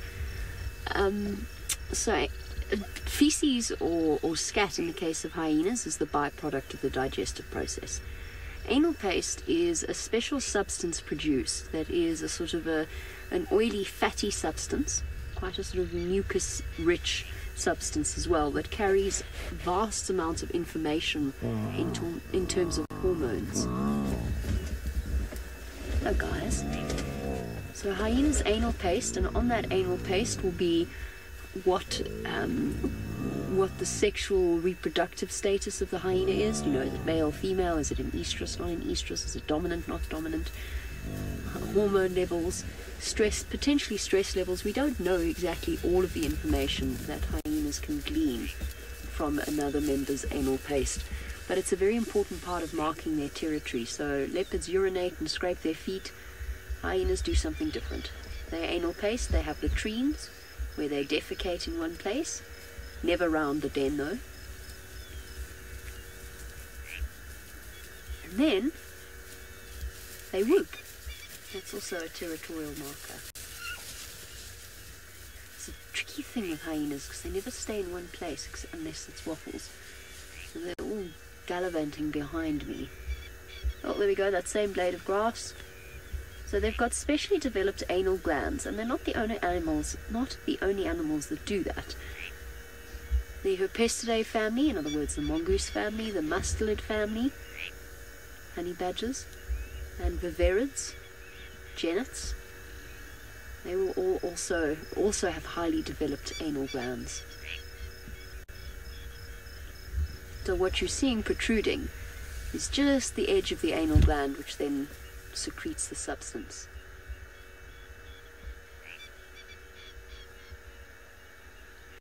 Cheeky mongoose, no, it doesn't smell bad. I once made the grievous error long ago when I was first guiding of getting overly excited because I spotted some hyena anal paste on a blade of grass, and I jumped out to sniff it to show the guests that you could do that, and I promptly stuck it up my nose by mistake in my over-enthusiasm. And it doesn't smell that bad, it smells musky. It certainly doesn't smell like a pile of scat. Lots have gone crazy today. I just want to see, I've never seen the cubs interacting with any of the other members of the clan properly. And I feel as though now's the time. But I don't know if they're still a little bit young. Waffles is nervous to have them out, or if they're nervous to come out. I don't think Waffles would be nervous to have them out. But the cubs might be. Their natural instinct is to fear members of their clan until they learn their place. Which is fair enough. It is their biggest threat. I love how she reclines, as if to say, yes, you may bow to me.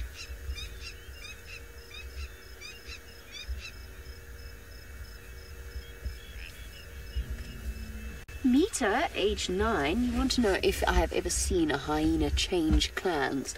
Unfortunately, I've never followed them closely enough. However, we do know that it happens. So, when a male hyena reaches a certain age, usually around about 3 or so years old, then it will become time for him. He might decide to stay with his clan, or most likely he's actually going to move across to a neighboring clan. And when he does that, he's got to be super, super submissive, because he goes right to the bottom of the clan hierarchy. And you've got to be very friendly with the females, do little playful movements like this, just like a dog would do, and basically ingratiate himself. In other words, he's got to make friends with the other members of the clan. So yes, it does happen. For example, Waffles' son, just checking to see where they've all gone off that way, up over my head. Waffles' son, Mrs. Buttersworth, or Mrs. B, naturally, as soon as a hyena is given a female-sounding name, it ends up being a male, or vice versa. Mrs. Buttersworth was dispersed not so long ago and went to a different clan. So hyenas do change clans, but it's the males that change clans. Sometimes hyena clans split as well, because they just get too big, there's too many members, and they move apart from each other. and they become separate clans. That's a male, by the way, bounding around in there. I don't know which male it is. I think it's Riley, but I might be wrong. It might also be New Orleans. Honestly, I don't know the immigrant males as well as I know the natal members. This is what they've been doing all morning. Sal leads them off, and they go off very excited, and then they come back. And then someone gets chased away because they got too brave, and then they go back again. Don't bite me.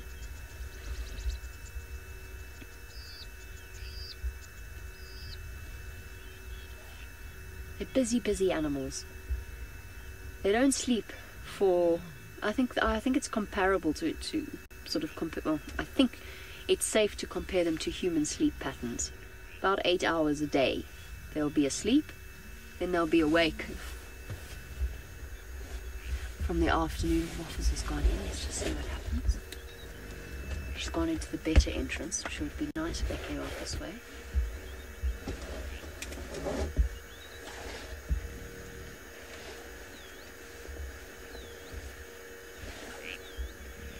Carol, I don't honestly know that there are signs that a takeover is about to happen. I've only ever read about it, and I read recently, which is very interesting if you're interested in this fact. You can read on the MSU, the Michigan State University Hyena Project blog. You can read about the South Clan coup. Takeovers are rare, and I think they're spontaneous, but we don't really know. We don't really know what degree of planning goes into it. Come on, girl. Come on, baby wafflets. Time to come out. Your mommy's getting worried. She wants you up and about. Breakfast time. Can't sleep the day away. I think clan takeovers are spontaneous. I don't know what clicks in an animal's mind. Alliances are important, we know that much. So friendships count, families count. That's why, in terms of contenders, Sawa would be the strongest contender if she were to initiate a takeover, because she's got so many daughters and granddaughters. Deja vu, you're going to get yourself into trouble.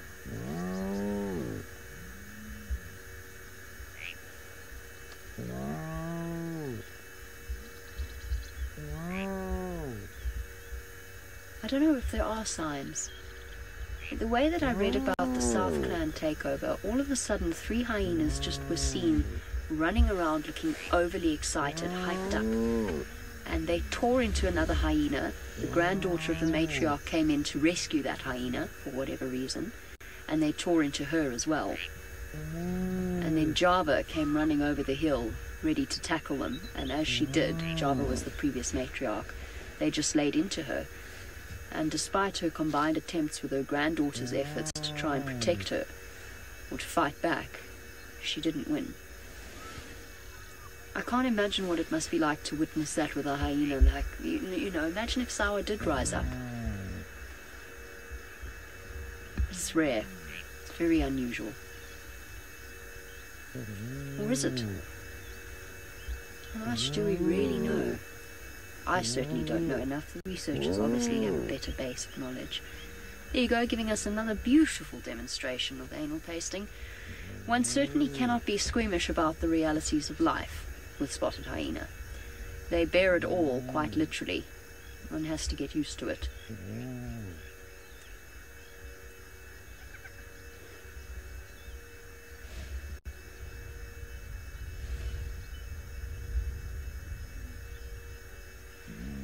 You really are making life difficult, little madam. You're scaring the cubs back into their hole. Well, while we haven't seen the cubs, at least we've managed to find our spotted creature, or spotted entertainment of the morning. I believe that is what the team on Jumo are attempting to do as well. I have got very nice tracks here, and these tracks, they are going towards that direction, and they are leading us to something. But considering the size of the tracks and also the characteristics of these tracks, I can see that here this has been a small cat. This has been Kalamba. And Kalamba left behind some of the evidence. Here are the droppings for Kalamba. First time for me to see Kalamba's droppings here in Juma Game Reserve. So the dropping for the cats, they can be dark like this, because after a meal, when the meat is very fresh, this is how the first droppings comes out. But as time goes on, then if there's been some maybe bones eaten as well, they are going to be digested. They are going to be digested, and they will come out very much dry and white. Then they form a scut. So Kalamba and Tandi are here. We are right at the right spot now to try and finalize our direction of movement as to where these animals might have been gone to.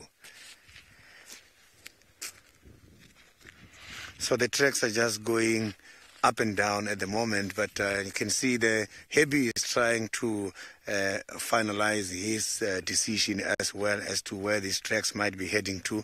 We will be now deciding to go to the right direction where these two, Tandi and Kalamba, are heading to at the moment. So according to Hebi, the tracks went up this way. So now we must have to just go this way and see if we can find them. I can see the tracks are still here. They're going up and down. You can see there as well.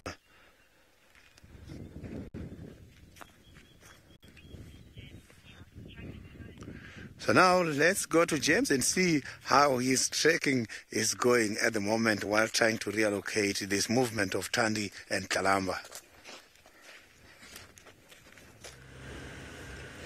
Well, there's bad news and there's good news. The bad news is that I found tracks of male and female now going south around the pan that I had. So that's the bad news, which means that there must be some rather good news.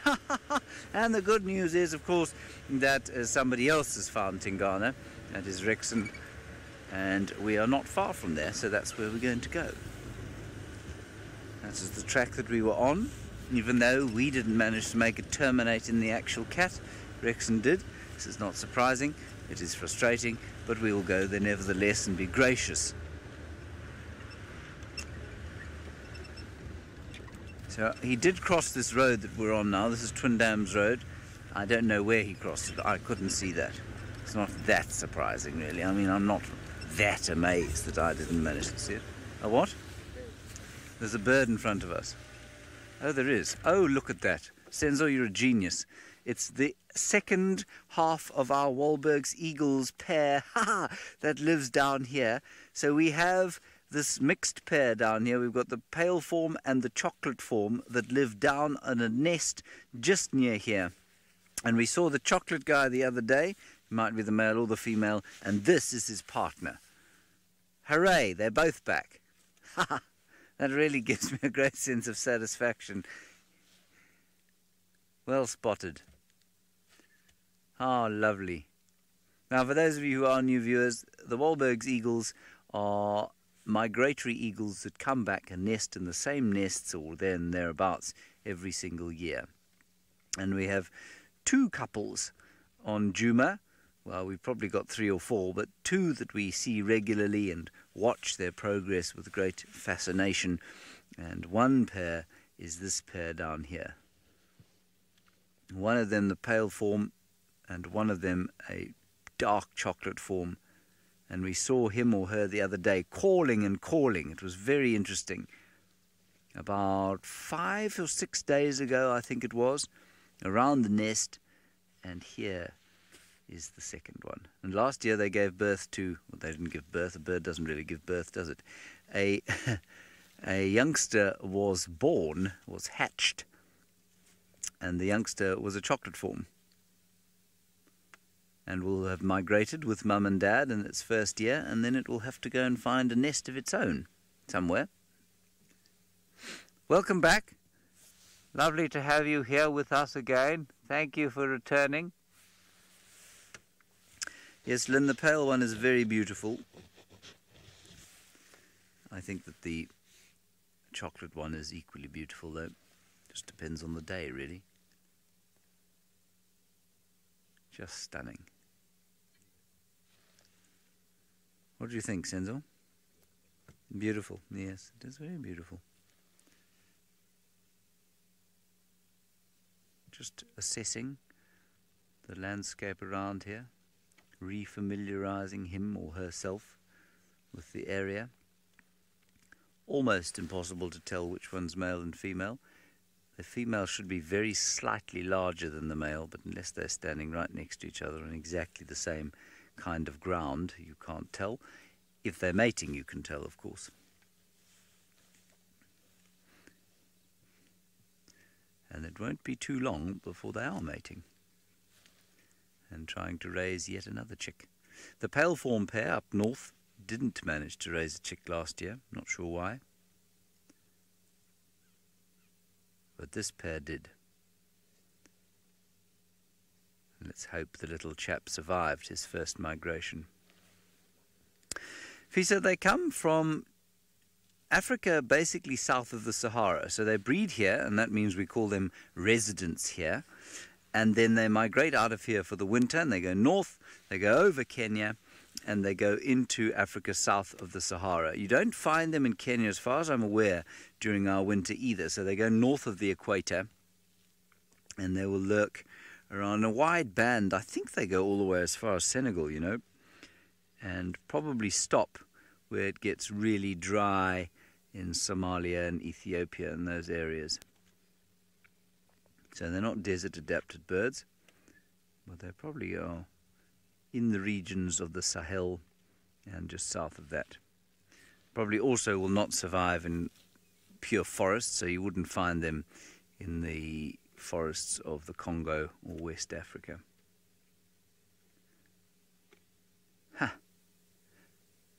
Not sure why I feel such a great sense of satisfaction at seeing this bird, but I really do.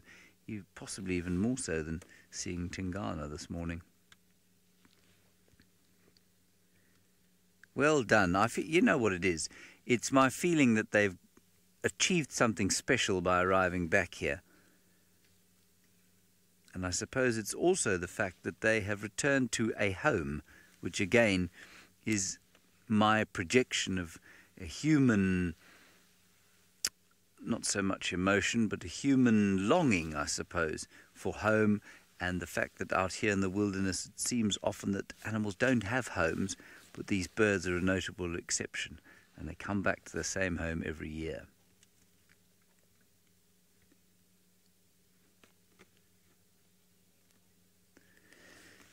Chitty Chatty Meg, as far as I remember, they almost universally only lay one egg.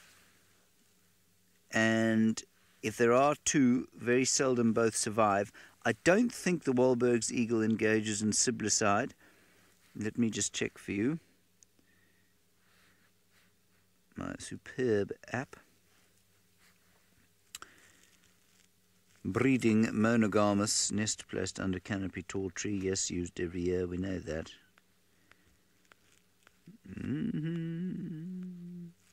Laying dates, eggs, 1, rarely 2, only 3.1%, and that's from a sample size of 900, so almost 1,000. So that's, you know, rarely 2 is probably very accurate.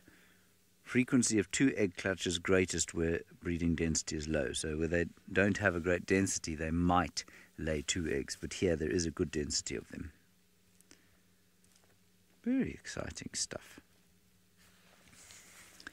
Apparently they will lay any time between now and January, but that it's much more likely that they will lay between September and October. So 95% of those surveyed, some 854 birds surveyed, will lay between this month and next month. Lynn, I'm going to say no, I don't think they do travel together, because we had the chocolate one here on his own. And I wonder if they even spend the winter together. You know, they're obviously a couple during the summer, during the breeding season, but I don't know if they're a couple during the winter. You know, they may spend quite a lot of time away from each other during the winter time.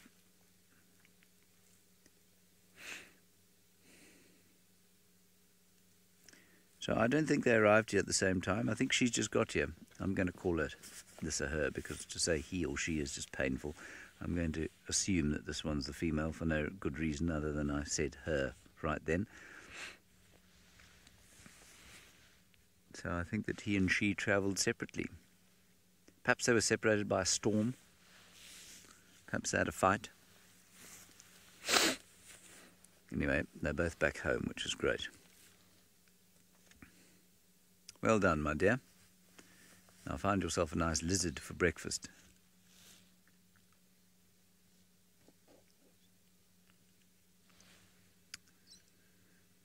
Okay, we're going to see if we can make our way to Tingana. Like I say, it's not far from here. Let's go back to Pyjamas and her hyenas. That's parrots that you can hear there.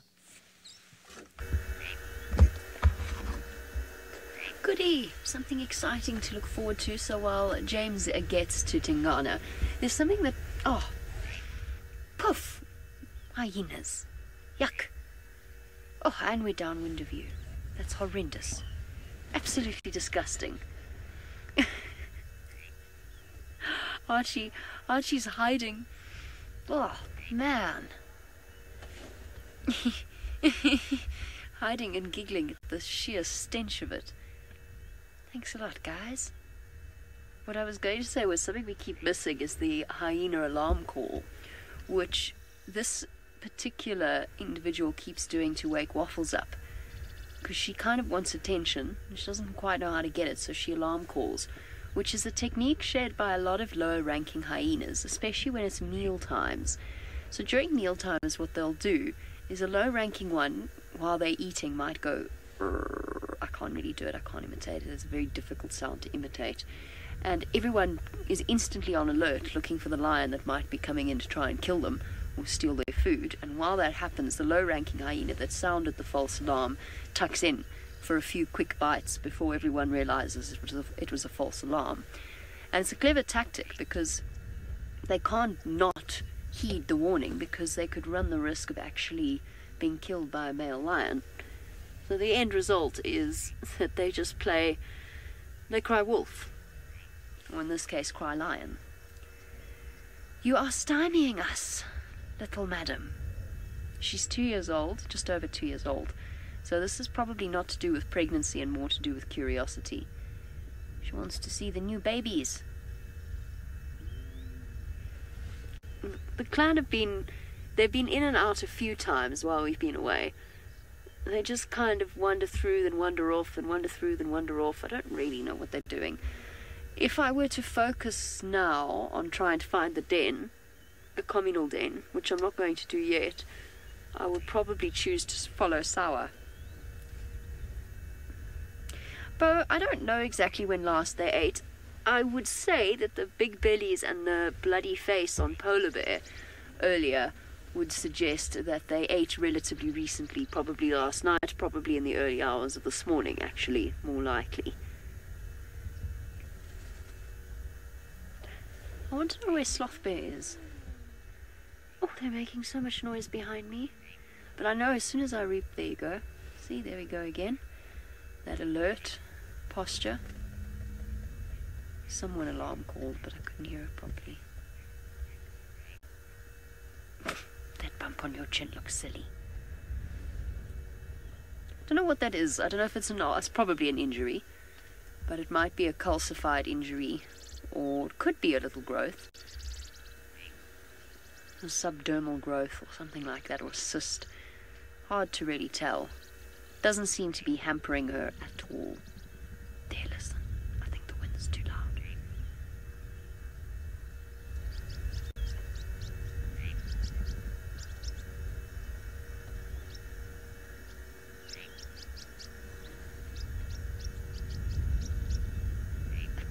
I don't think you can hear it. It's a very low vibration. There, it's coming from Deja. You can see how Waffles is reacting to it.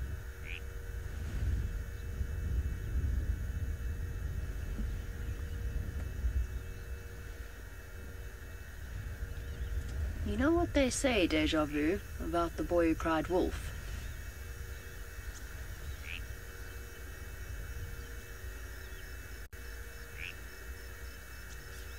I can't play it for you, unfortunately. I can't play a recording of it because it will scare them. That would be truly interfering to the point of... Oh, goodbye. Bye then.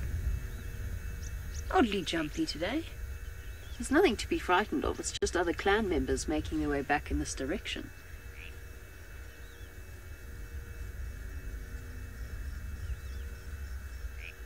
Maybe deja vu, taking no chances.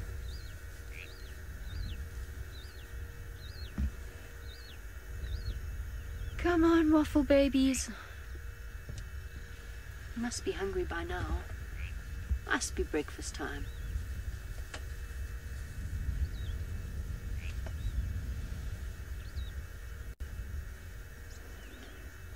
We will be patient. We will persist. It always pays off, as James knows, while he's sitting with Tingana. Well, there's Tingana. He's moving south. As I said, we did manage to catch up with him, thankfully.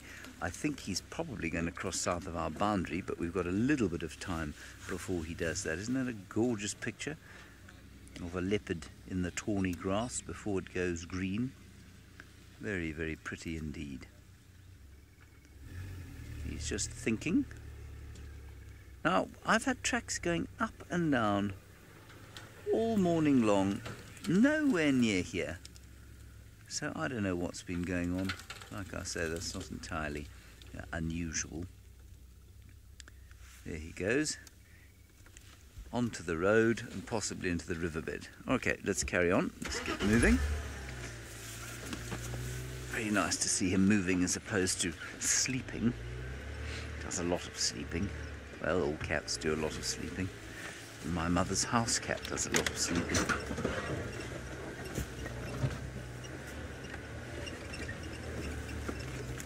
There's definitely been a great amount of leopard wandering ups and downs over the course of the night.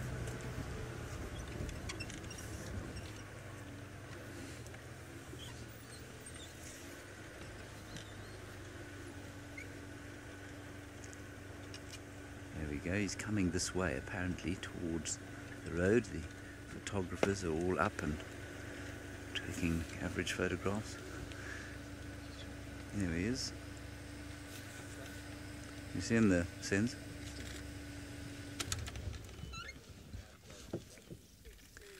Marking his territory, which is very nice. I always like to see him marking his territory.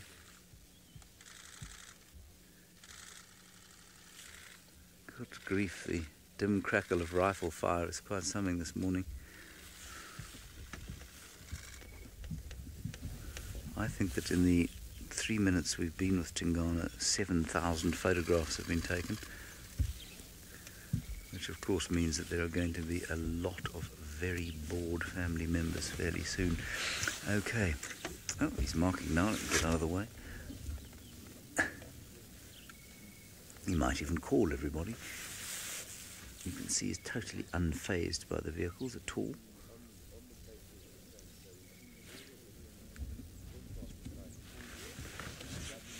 Alrighty, we can move as soon as this car moves. We can't move until it moves.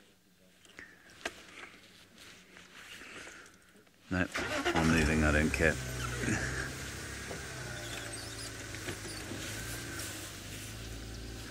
Kishi, do Fergus and I still keep in touch? Well, yes, he did only leave yesterday, and so we have actually been in touch since yesterday, but I imagine we'll keep in touch.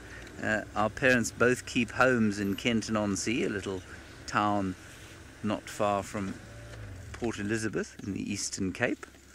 There's gorgeous Tingana. Gosh, there are a lot of people taking a lot of photographs. It is quite something. There's a good spray. Well done, fellow.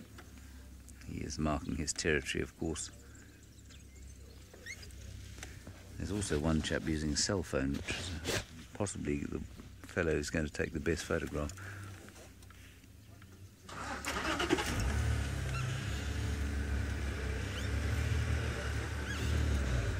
Righty, now, can we keep going along here? The bush does get very thick, but that's okay. We have a manoeuvrable vehicle. The birds are now starting to go crazy. Hold on tight, everybody. We'll book in here. There's a little game path. Oh, it's so nice to be moving with the old fellow.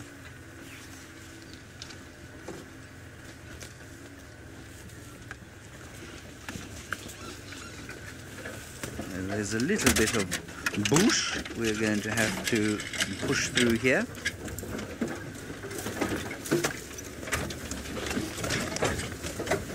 Alright, let's go across to... Who are we going to? Sydney? No, to Jamie. She's back at the den. 10 seconds till we see her. Herb, go ahead.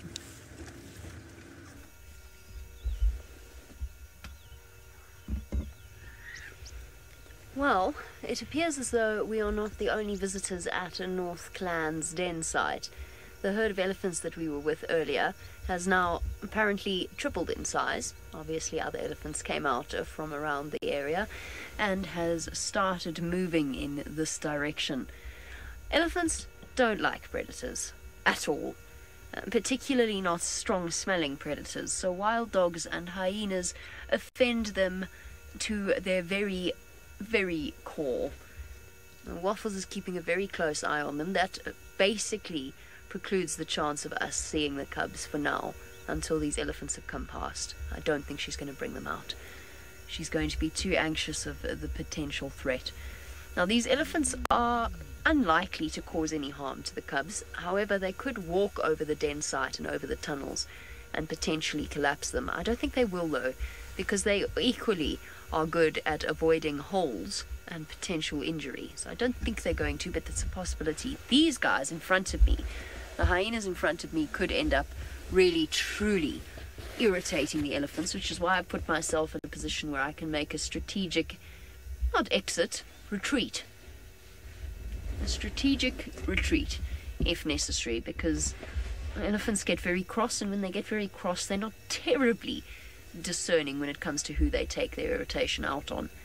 And it's not beyond hyenas to go and irritate elephants just for the fun of it, just like wild dogs do. For now they're okay. For now they're just ignoring them. And Waffles is kind of wants to be part of the clan's goings on. She wants to go and join them, but she can't because she's got babies and they haven't eaten breakfast, so she's all half in, half out. Okay, decision made. And gone? Not quite. No, I could be entirely mistaken. I don't think she's going to bring the cubs out. And here comes the rest of the troublemakers. Speaking of troublemakers, let's go and join Tristan, who's got a family of troublemakers of his own. Indeed, the biggest troublemakers that we get out here in the bush, and it's a family of baboons, or a troop of baboons, and they slowly, one by one, starting to come in. You can see that one got a bit scared of the bubbling water that's filling up the pan. It's been a busy, busy, busy time around this pan. You can see they slowly moving off. Some will come and drink, some will kind of just carry on going, and looks like they're heading towards Inga's, which just makes me shudder to think what they're going to get up to, because they really do cause havoc in that place. They go and they try and get into all the doors and in the windows and jump around all over the place. So hopefully I left my door closed, otherwise I'm going to have a nasty surprise when I get home just now. But anyway, it's nice to see the baboons. You can see there's a bit of jostling. There's a little mom that's carrying her baby. I might just see, she's going to drink just out of frame. There's a baby riding on the back. Look at this. They really are absolute hooligans and mess around all the time. Well, there's a baby that's being disciplined too. So there's constant interaction with baboons. They really are quite interesting to watch. Their social dynamics are quite kind of different, and they often, lots of little quirky things going on in amongst the troop that makes it a joy to actually see what they get up to. But look at that, they all come in and drink very quickly.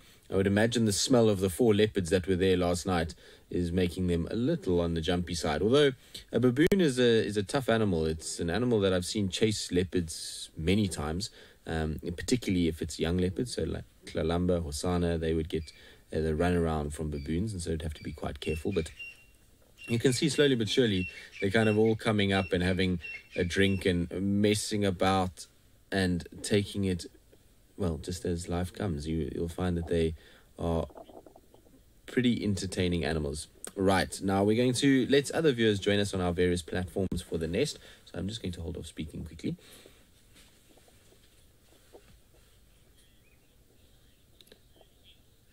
Good morning and welcome to a live broadcast from South Africa. As you can see, we have a naughty troop of baboons that has come down to drink from our nest cameras. They are based at a little pan that, as you can see, where it's bubbling away is actually a pumped pan.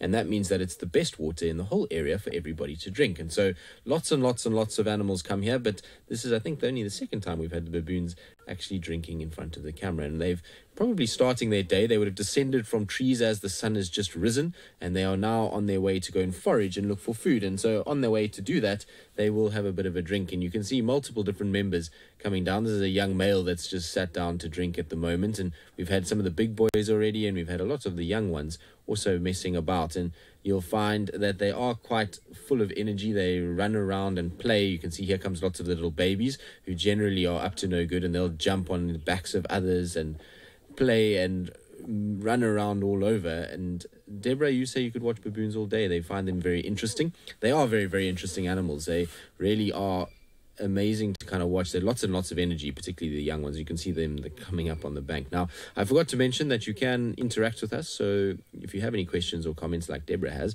then you can just post them in the comments section below and we'll try and answer as many as possible. Now, when there is drinking and the troop is kind of relaxing, you'll find that the little ones get up to all kinds of things, and they'll run around all over the place in order to try and kind of find games and to try and kind of entertain themselves. They're much like kids. You can imagine when kids all get together, there's lots and lots of chaos that really reigns, and you can see they're kind of running around all over the show. And it's this time of the day that they start to do their rounds, and their first port of call is generally to go towards lodges.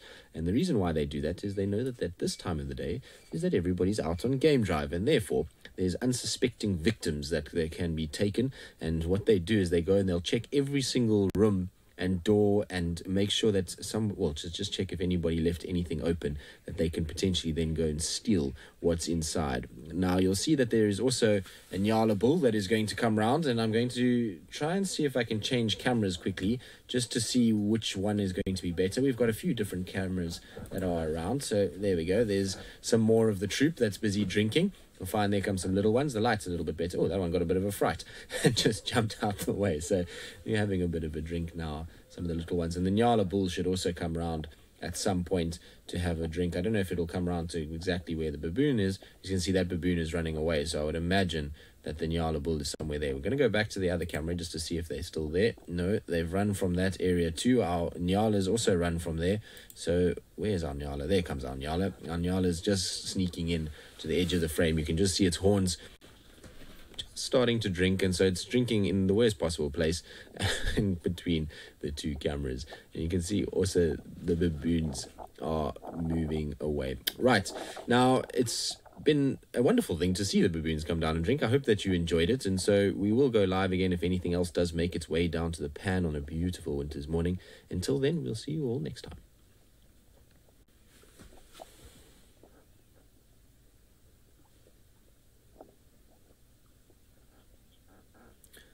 Right, that was wonderful. And so while we kind of see what else comes down, let's send you across to one of the participants in last night's drama at this very pan. Well, very exciting that we had some baboons there at the nest cam. We had some yesterday. Unfortunately, we couldn't make the system work. Great that we got them now. Tingana is just in front of us here. There he is. Hello, old boy.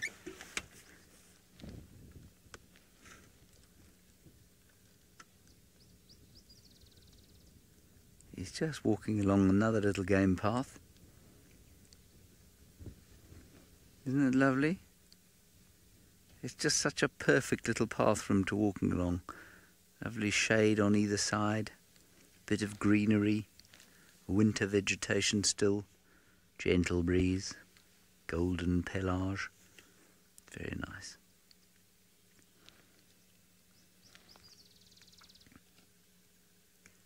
I'd love to know what he thought of yesterday's interaction, how it's made him feel.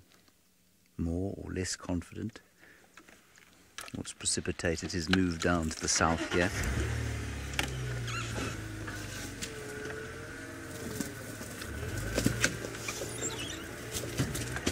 We'll just keep going. It is quite a thick area, but I think we'll manage. I think we're through the worst of it. Oops, daisies, maybe we're not. No, not this way. All right, we're going to keep trying to get through here. Let's go back to Sydney in the bushwalk and see what they've got. I have got one of the plants giving a very big indication to the world that now is the beginning of spring here in Southern Africa. Happy Spring Day is the 1st of September 2018. I do have one of the lovely trees here. Look at the seeds. The seeds, they look like the fruits. So this plant, like some of the most important medicinal plants, does help us a lot. This is one of the plants where you can come and take the bark. You take the fresh bark. The bark looks like this. And then you infuse this bark and drink that water in order to relieve the heartburn and also the other heart diseases. It works. It's quite a very simple tree to use. Not quite a lot of complications. But these medicinal trees, I want to tell you something about them. Some of them, it's a certain procedure we have got to follow. Not all the plants we just go and pick up the wood or the leaves or take the roots for medicinal purposes. I'm going to tell you about one of the very most important plants, which can be very much dangerous. And this kind of plants, I haven't seen them occurring here, but I know they are very much endemic. And where I come from, they are there. And it's one of those plants that are helping when it comes to the venereal diseases. It is called a yellow peeling plane. Let me give you a very interesting story about this tree. The yellow peeling plane, if you want to use them in order to relieve any disease, you must have to go and harvest them at night, in the middle of the night. And before you touch that plant, you must have to take off your clothes and just be empty dressed. And not everybody is allowed to do that. Only the youngsters who doesn't know anything about sexual activities, as well as the old people, are the one who can be able to take some of the parts from this tree. If you go and violate any of these procedures at night, not seen by anybody, something bad is going to happen. This is what is going to happen. If you are a man, intermediate stage, you are automatically going to become sexually inactive. You are going to become sterile. And when bringing these kind of plants home as well, the women are not allowed to touch them. If by any mistake or deliberately the woman goes there and touch the plant, this is what is going to happen. They are going to suffer a very serious menstruation pain, which is going to last for a long time. So this plant, before we bring it home, we leave it outside the gate. It must have to sleep there. And then after that, in the morning, is when we bring it in. And if you go and harvest the wood from this plant for drying purposes, if you inhale that smoke, you are going to have a problem because you are going to suffer some of the mental problems. It's a very magical tree. As I'm talking to you now, this tree is also preserved by the Provincial Conservation Department of this country because of the detrimental effects if you take any risk. So you can see that these trees, medicinal plants, some of them, there are certain steps we have got to follow in order to use them. It's not only this tree where we're going to have to follow the proper procedures. Some of the trees I will share with you as time goes on as well. So now I am going to carry on, see if I can find Tandi or Talamba. As here where I am, there are very much fresh tracks showing that Tandi and Talamba are somewhere in the area. And we are suspecting that maybe they have got some of the kill here. Not too sure what is happening, but the tracks are just going up and down. But now let's go to Masai Mara. Jamie has got some hyenas at the moment. Hyenas are becoming famous.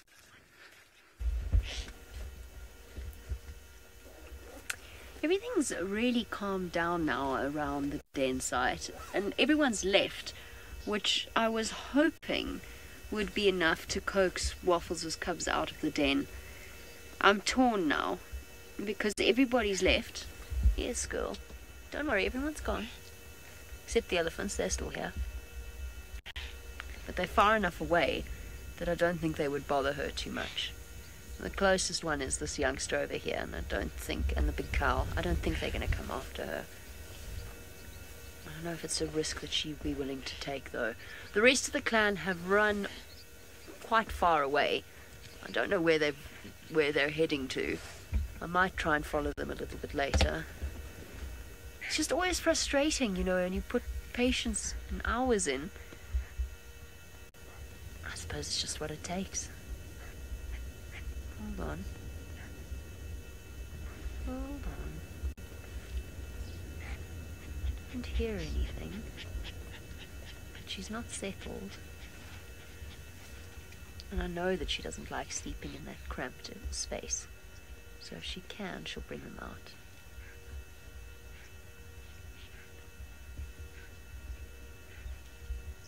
Yes, no, no. No, we're just staring at a hole in the grass, which I think might be our cue, as there is only so much I can say about grass.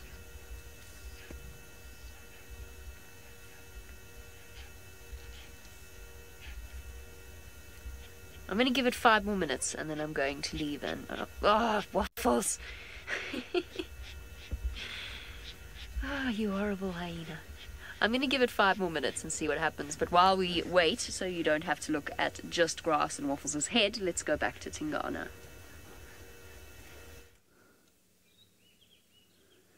He seems to be stalking something. We did see a duiker run out in front of us. I'm not sure if that's what he's looking at, because it doesn't look to me like he's looking... It doesn't look like he's looking towards where we saw the duiker run.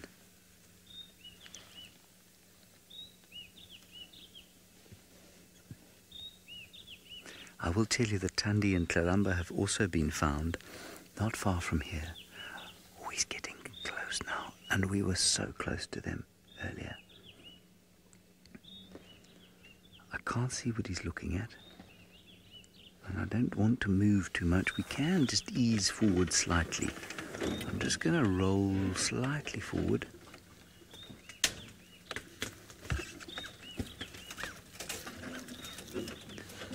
Of course, these vehicles are about as stealthy as a charging herd of bison. He's looking straight in front of him.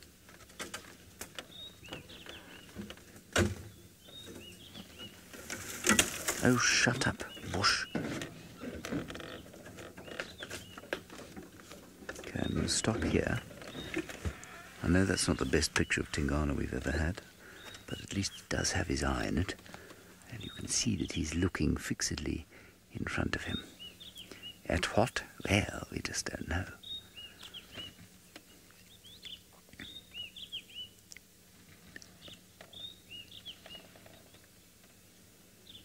Can't see anything.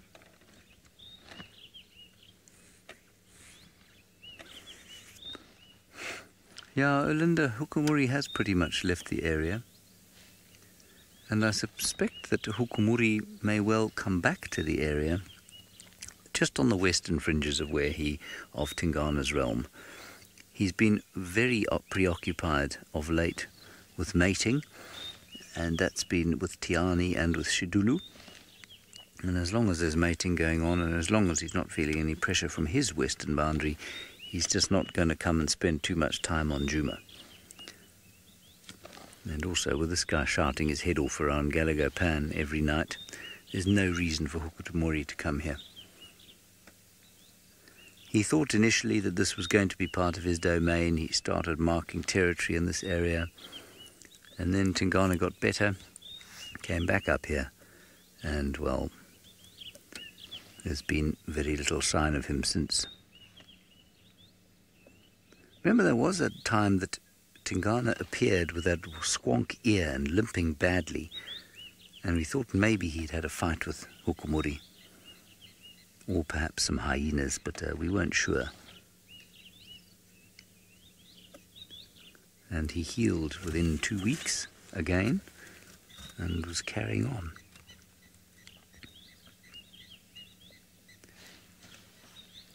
I'd love to know when the last time he killed something for himself was. We definitely did see him with a scrub hare that he'd killed not too long ago during our TV show. It was quite a long time ago now, about a month, if not 5 weeks. And I'm sure he is still killing little things like that. All right, we'll see if he gets up and hunts. While we do that, let's go back across to the den with Jamie and some elephants.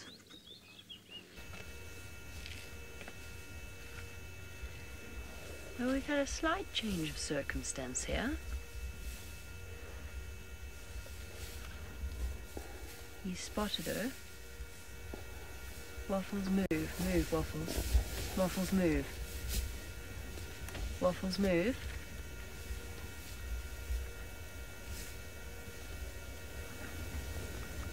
Very, very dangerous. He's standing right on top of the den. She can't get out. I don't think she can get out in time. She should have moved. Okay, he's feeding for now. She must just stay head down. That's it. Back away, boy. Now we've got a young male coming in to see what's going on. He could be potentially even more dangerous because he's young. Hopefully Waffles, just stay. Just stay, girl.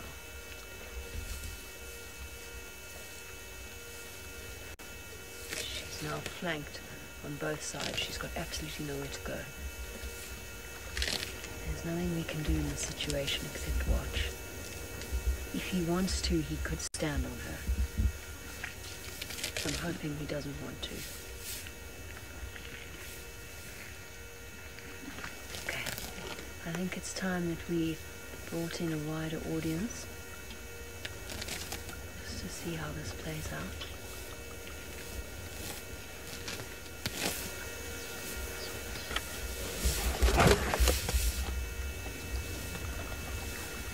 Welcome to the vast plains of the Masai Mara, where we have a very dramatic situation playing out. This is 100% live, and it's amazing to be able to share this with you. We have 2 elephants right on top of a spotted hyena den. Now, not only is that the case, but hidden in a hole, trapped, is a mother of cubs that are only a month old. She's got 2 cubs. She's hiding in there. We've just seen her head pop out, and she's trapped. There's nothing she can do. She can't get out of that hole quick enough, and she doesn't want to desert her little ones. And these elephants are getting closer and closer, feeding right on top of the den site. Now, this requires a little bit of an explanation. Liz, you say that you're so afraid for Waffles, for that is her name. The spotted hyena is the matriarch of a clan that we've been following for 4 months, and this is really probably the most tense we've ever been with her. The elephants are right on top of the den. I'm hoping they're not going to squash her. Elephants don't like predators, and spotted hyenas are particularly repugnant to them. They smell, and they smell strong, and they really just don't like it. They'll chase lions, they'll chase wild dogs, and they will chase hyenas, and they will kill them if they have the opportunity to do so. Now, at the moment, I promise you she's in there. Those of you that have only just joined us, you won't be able to see her, but she is in there. She's down in that hole, and she's just got to keep her head down. She can hear them with her very sensitive hearing. We've also got to hope that the den is structurally sound, because although that one elephant is small, the bull on the left is not, and he could easily collapse one of the tunnels on top of those tiny cubs. We'll have absolutely no way of knowing if that happens, because we might not see the effect. So to give you a little bit of background, spotted hyenas have their cubs at den sites, and the cubs actually live underneath in a series of tunnels. Now, the cubs at the moment are around about 3/4 of a loaf of bread in terms of their size, and they're still almost completely helpless. They can barely run, or they can actually barely walk at this point, so there's nothing they can do but sit and wait it out. and that bull just keeps getting closer and closer. You see, a termite mound, which makes for a fantastic place for a hyena den, also produces really good nutritious soils, which then give a place for nice grass, nice sweet grass to grow. So the elephants like it.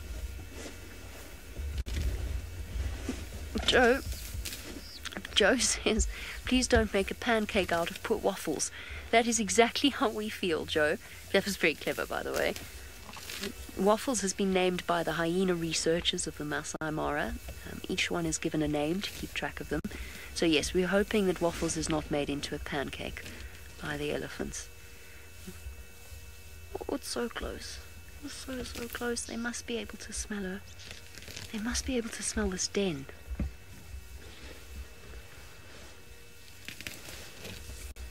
Nitish, you want to know what happened to that elephant bull's tusk? He either broke it off in a fight, although looking at it, I'm not 100% sure that it didn't actually develop at all.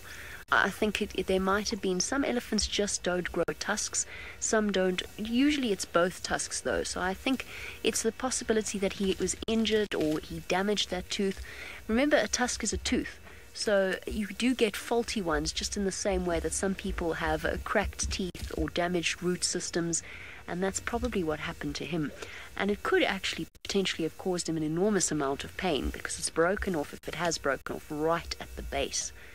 Now remember, because this is live, you can send through your questions in the comments section below. That little one's got anxious now. I think he might have seen her or smelt her. Come on. Off you go to the rest of your herd. No, John, unfortunately I don't think so. No, you don't turn your attention on us, mister. No, little boy, no. Off you go, back to your mum. John, I don't think that the rest of the clan is going to come back and divert the attention of the elephants. It's too much of a risk for them. They're also quite far away. They might not even be aware of what's happening. Okay, so one elephant's gone, but we still have this massive bull to worry about. Can you imagine what Waffles is thinking down in that den site? What's going through her mind? What is she thinking about? She can hear it. She literally just has to hope that the elephant doesn't step into that hole. She's got her head right down. If she were to try and make a break for cover, it's very difficult for her to get out of that hole, and it would probably put her at more risk. So she literally has no choice.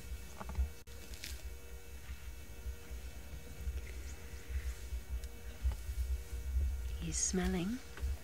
He's backing away. That's good. Hello, my boy. Are you going to come and bother us now? Hello, mister. Fern, if the cubs did become trapped... Oh, he's walked right past her. Oh, if the cubs became trapped, would a vet come and dig them out? No, most likely not. It's a natural way of life. It was not in any way caused by humans, or would not have been caused by humans. Whew, we're so lucky. Waffles is so lucky. That bull was distracted by some of the females behind us. I'm not going to move the vehicle just because the elephants are quite close, and if I do, I could run the risk of actually scaring them and causing them to run over the den. That's the last thing I want to do. This little male's moving away now. So now let's just wait and see if Waffles puts her head back up now that they've gone. She's probably listening intently. She must know that they're gone. This is where the elephants have been spending most of their time, around this den site. And it might actually be that if they spend a lot more time around here, she might decide to move those cubs. I think for now it's okay. I didn't see the elephants stepping close onto where I think the tunnels are, but I'm not 100% certain. We wouldn't necessarily see it happen. Oh, here comes another one, aiming for the termite mound again. Waffles isn't going to stick her head up until she knows that they're gone. She doesn't want to draw attention to herself. Fortunately, what we do know about Waffles, because we followed her for the last 4 months, she's over 12 years old, and she's very, very experienced when it comes to these sorts of things. This is probably not the first time she's faced this sort of threat. She's raised several litters of cubs successfully. Sharon, yes, elephants have extraordinarily good smell. They've got a very, very powerful sense of smell, and they know that they most likely know that this is a hyena den. Now, I've watched elephants when I've been out on foot. I've watched them actually catch a whiff of me and stalk me all the way around. Stalk is the wrong word, but follow me all the way around till they were downwind of me so that they could get hold of the scent. There's another big bull off to the right here. It's a bull in must, which is an even worse scenario than the one we originally had, although hopefully he's distracted by females. Must is a state of heightened testosterone in male elephants. They all go through it. They all go through that phase. He's following that female who's far too young. Here comes the first bull. He's moving in to make sure nothing else happens that he's not involved in. Now, when elephants are in a state of must, they are particularly not aggressive, although aggressive might be the right word. They are more likely to react negatively to any kind of threat that they perceive.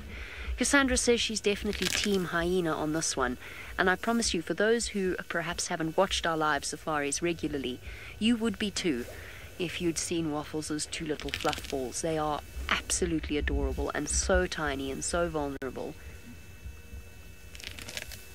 I hope maybe this is why she put them in this particular tunnel, because there's several around this. But maybe this was the one that she chose because it's the most structurally sound underneath the termite mound. I don't know. Maybe that's just human rationalization. He still hasn't left the den. He's coming back again. Hello, mister. Please don't step on the hyena. Please. I know it's relatively no consequence to you, but it is to us. It's the kind of threat that you never imagine a hyena might face. Oh, he's turned right in that direction. He's also quite casually removing all of the cover. That is half the reason why Waffles chose this den. Oh, he must be less than a foot, literally, when he stepped there. Literally less than a foot away from where Waffles is hiding. Oh, he's distracted. He's going after the other bull. They show absolutely no sign of moving away. There's another hyena, actually. I can see another hyena at the back. That might distract them. There we go. Just move behind that elephant.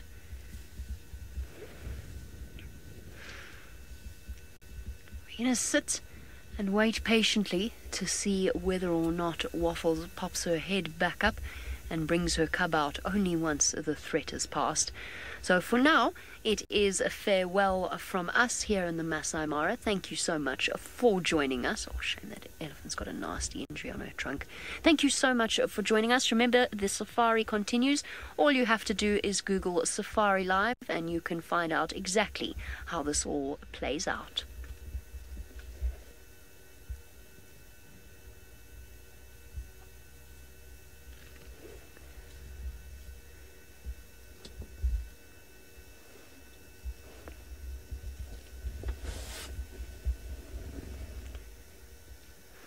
We're going to sit quietly, wait and see whether or not Waffles pops her head up. But since she isn't going to just yet, we'll wait for a little bit longer. And so while we wait, let's go back to the Duke of Djuma.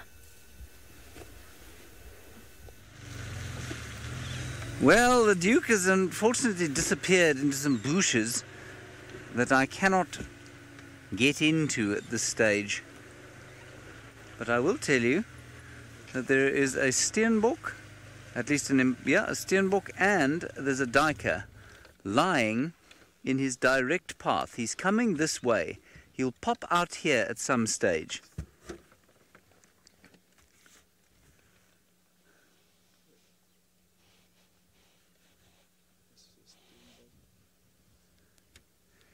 What can you see there? We've got the steenbok. The steenbok's up.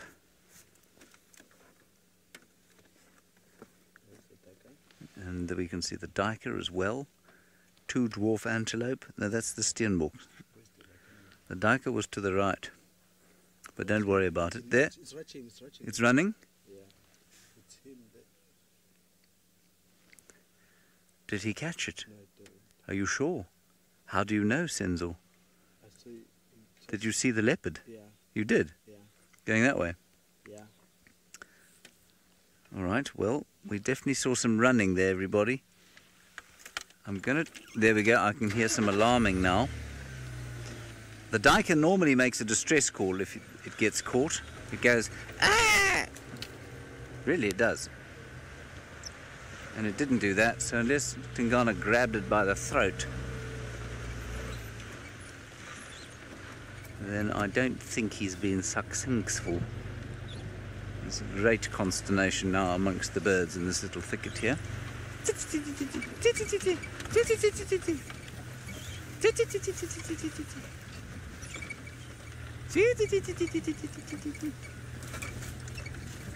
Very nice that we have him all to ourselves. Well, we don't really have him at the moment.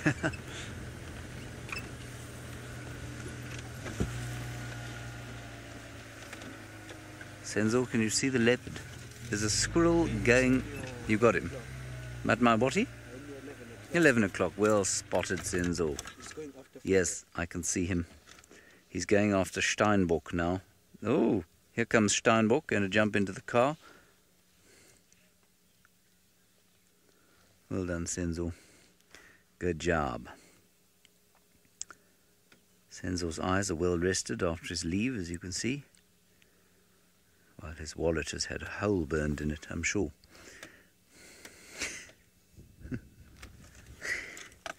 There we go.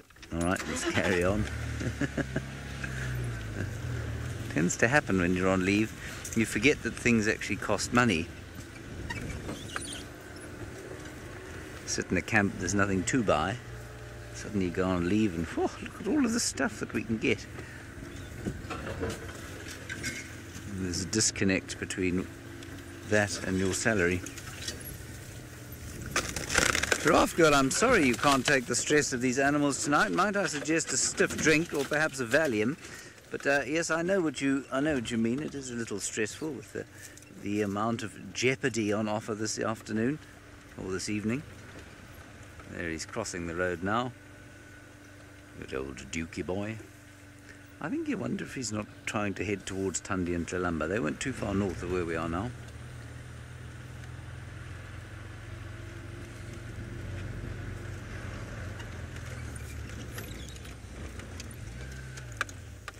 He is in superb nick at the moment. Yeah, he's picked something up in the air.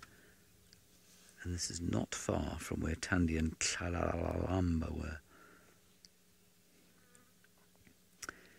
Now, we will not be able to get into the river from here, which means we either wait and see if he goes into the river, or we go now and take a chance. Because that, I mean, while that is a picture of a leopard, it is not the best picture of a leopard we've ever had. He's coming back this way. It'll be quite difficult for him to go down there. There is one little game path, which obviously he knows about, and down he goes. Oh dear, right, now we're going to have to drive with great speed. Hold on tight, everybody.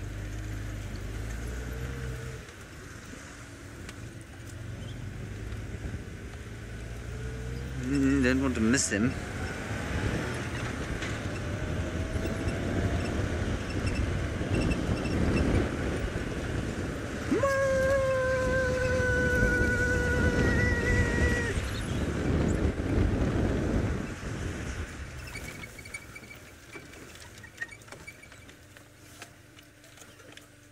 I don't see where he's come down, so let's try and find him again while we go across to Sydney, who's got something that nobody can identify. Here where I am, I can see there's quite a lot of evidence showing that the animals, different species, has been here. I can see that the animals such as duikers were here, animals such as lions were here, and animals such as the scrub hare was also here. Look at this. So this was the scrub hare. This scrub hare was doing the dust bathing. You can see that here all the soil has been spread. So dust bathing is one of the ways the animals, big animals, including birds, are using to clean themselves. So the interesting adaptation on these scrub hares is that these kind of small animals, they've got something in their nose. If you check in their nose, they've got a membrane which closes the nose to prevent dust from entering the nose. Instead of having a lot of hairs there, they can just close it inside and open it again. Amazing. That is something very rare. It's the only animal so far I know who can be able to do that. So the scrub hares, mostly they are active during the night, and early mornings they go to sleep. Now by this time of the day, when we are doing this kind of activities, we do see them. So when having ticks, they come here in order to get rid of these ticks. So it means an area like this, it can also be very dangerous because you might pick up quite a lot of parasites from these kind of activities. So now I am going to carry on and see if we can find something towards the Galagopen area. As that side, I've already seen that Thandi has been located by some of the game viewers in the area. So I'm going to look for Hosana. Maybe Hosana is much more this side now. So the last updates for Hosana went towards the northern side of the game reserve. While going for Hosana, let's go back to James, who is now together with Tingana at the moment. Well, no, he's not at the moment. I don't know where he's gone. I don't know if... I didn't see him come down. Ah, there are his tracks. Going south in the riverbed. Why would he have turned south in the riverbed? Unless these are from last night. Just keep an eye out there. Oh dear, now everybody's trying to come to the sighting, which doesn't exist anymore. Go.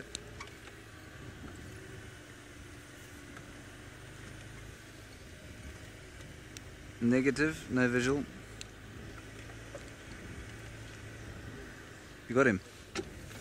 Got him. Oh, brilliant. We've just relocated. He's on the southern side of the Mlomati, basically at that steep bank just off Twin Dams. Hello. Hi there, my boy. Well done, Senzo. Senzo's got great eyes. Sorry, I'm live. Just give me a second. Sorry, you guys really just need to learn a few manners on the radio.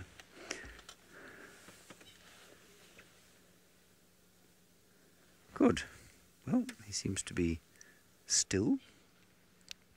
Come south either in the river from Mamba Road, or you can take the there's basically a flat area on the eastern side of Twin Dams Road that leads to those big cliffs that go down into the riverbed.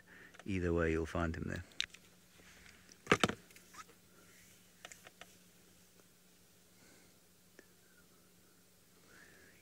That's quite a nice picture of a leopard, actually. Let me look behind us and see if we can get up a little higher. No, we can't. We're going to wait here. I don't think he'll lie here for long. You see, he's smelling the air, deciding if he can sense Thandi and Tlalamba.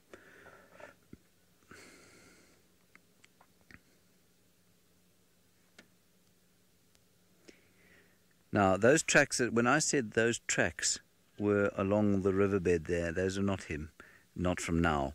They were definitely a male leopard. Hosana wasn't here, so definitely him. He's been all over here last night. Carol, it's a very good question as to who's tracking who. I think it's more a question of, are you tracking or blundering? And in my case, there's quite a lot of blundering going on. Thankfully, I have Senzo's eyes. Senzo, I'm going to ask you to train the camera straight above us there to the chocolate Wahlbergs, which is now watching the leopard. Do you see it there? Straight through that gap. I'm not sure that with your angle you'll be able to see him. Can you see him? No. Yeah, he's there. You can't see through the bush. Sorry, I'm at a low angle, everybody, but the chocolate Wahlbergs is just above us. Yeah, you can't see him. You can see it with your eye, not the camera. I'm sorry about that, everybody. Still, we do have our leopard, which is marvelous.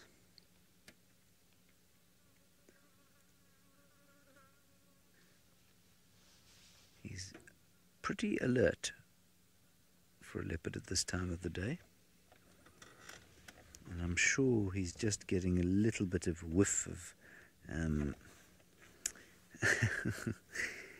a whiff of Thandi and Tlalamba while I get the comment from Conrad in the final control. Conrad, of course, is something of, I didn't realize this until now, a jewelry aficionado. He says that Tingana's necklace is not quite as good as Hosana's. Conrad, I'm sorry about that. Tingana, Conrad says that your necklace isn't as nice as your son's. He doesn't care, Conrad. That's what he thinks of you. He's not even acknowledging your comment. What he's saying to you now, Conrad, is check out my dewlap. Check out my body in general. And tell me that I'm not as magnificent as my son. What a very fine male leopard he is.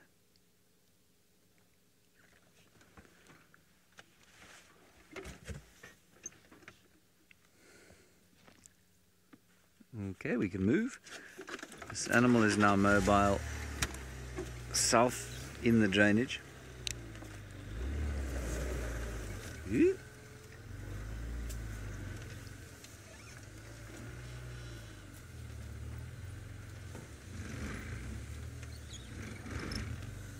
We're not far. He's now crossing towards Mambaloop. Yes, he would, Scott. He would jump off the bank onto prey. Luckily, he doesn't see us as prey. I mean, he'd have to be pretty sure he was going to catch it, and I don't think that he'd ever sit there and wait for prey to come below him. But certainly if he had been lying there and a duiker happened to walk below him, then he may well leap onto it, yeah. Let's try and get out of here. Come on, little car. There we go, well done. Yeah, he's definitely picked up the scent of the other two.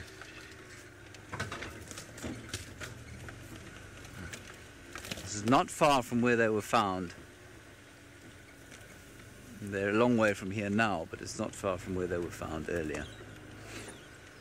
Huge consternation gone on here last night. Both Thandi and Tlalamba were down in this area, a good mile and a bit from where the pan is. And obviously so was Tingana, and only Hosana stayed around about where they were last night.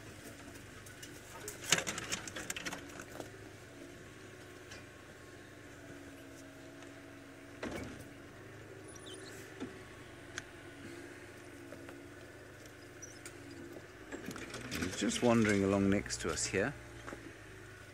I don't want things to get too noisy car-wise. Try and find a slightly open area to drive through. Although that is not easy. There he is doing a little bit of marking up ahead. Making some popcorn. Well done.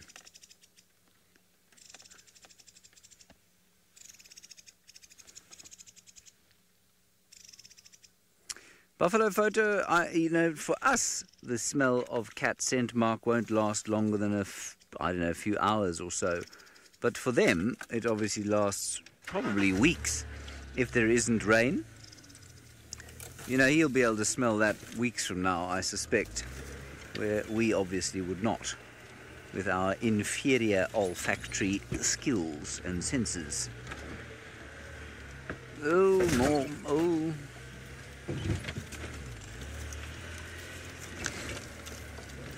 All right, Waffles, the pancake, seems to be still flat. Let's find out if she's managed to stick her head out of the grass. Does seem to be an interminable amount of time she's spending sleeping. The pancake seems to be fine. I haven't actually seen Waffles pop her head out yet. That was Oh, a terrible reference, but yes, the pancake is not pancaked. The waffles is still three-dimensional. So we're watching the elephant herd stroll away while we wait for Waffles to be brave enough to pop her head back out of the den. And I just wanted to draw your attention to this fascinating-looking female. Unfortunately, as I've done that now, she's relieving herself, which is the pretty standard effect that we seem to have on animals, Mr. Hendry in particular. I just like her because she's an interesting-looking elephant. She's old. You can see from the way her skin hangs on her frame. And she's the one with the injury on her trunk. A really nasty hole that probably goes all the way through to the opening of the nostril. I don't know how she got that. It could be a snare injury, but it doesn't look like it. It looks like an old puncture wound. Perhaps something bitter. It's possible. I mean, crocodiles do occasionally grab elephants by the trunk. It obviously doesn't hamper her because she's clearly feeding. She's healthy enough. She's just a little bit old. But she's a fascinating looking elephant. Slightly odd tusks. Definitely a venerable member of the herd.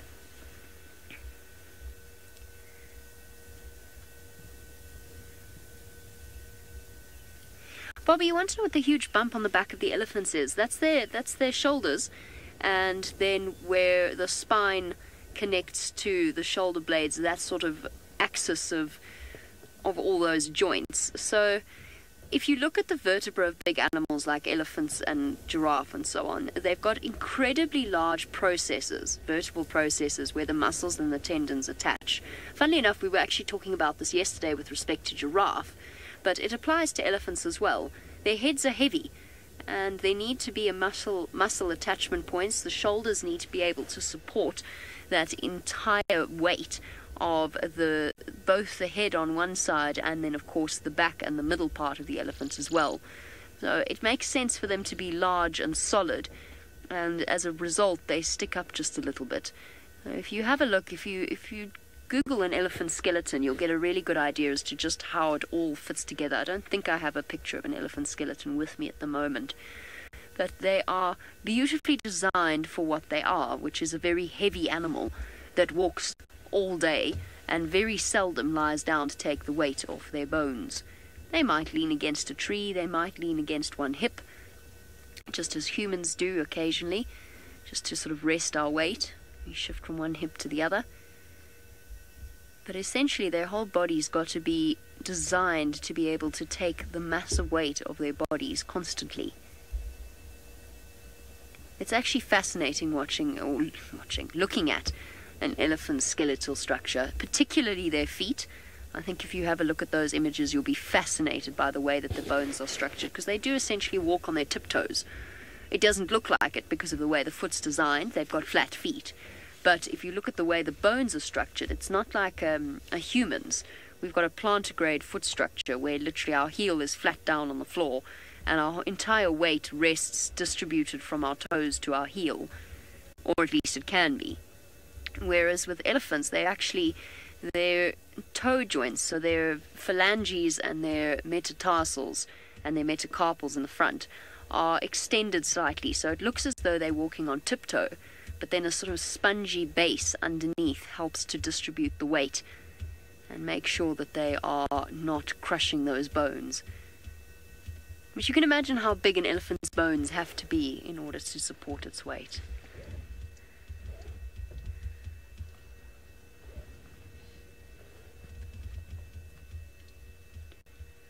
What a beautiful description.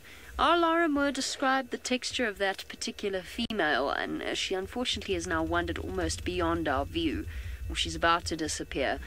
But our Laura Moore has observed that the unique texture of her skin makes it look similar to petrified wood.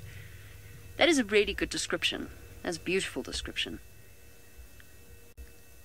Africa's full of all sorts of textures, but that's a wonderful way to describe it. We haven't had to move very far in terms of being able to see things. There's actually an entire herd of buffalo spread out in front of the elephants as well. So we're not hard up this morning for things to look at. And unfortunately, Waffle still hasn't popped her head out of the den, and I can see why, because she's got more visitors on the way. This poor hyena is just not having a very good day at all. I'm looking back across her.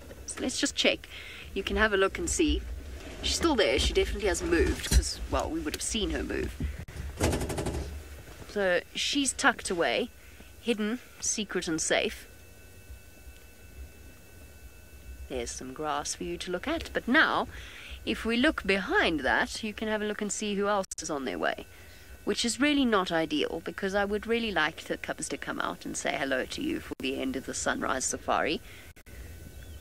But now we've got more visitors. And a buffalo has an even shorter temper than an elephant does. They get thoroughly disgruntled and have been known to chase and kill all sorts of predators. A hyena cub would have to hide deep in its hole to keep safe. Cantankerous herbivores seem to be the order of the day. Fortunately, they're still quite far away. Waffles, you can come out now. The Ellies have gone. It's safe. I would hate to say that, and she pops her head out, and all of a sudden it turns out there was a lion hiding. Because it just seems to be one of those mornings. I'm not moving. Let's wait it out. Let's see if she pops out and surprises us before the end. Speaking of surprises, let's find out whether or not James has found Tingana.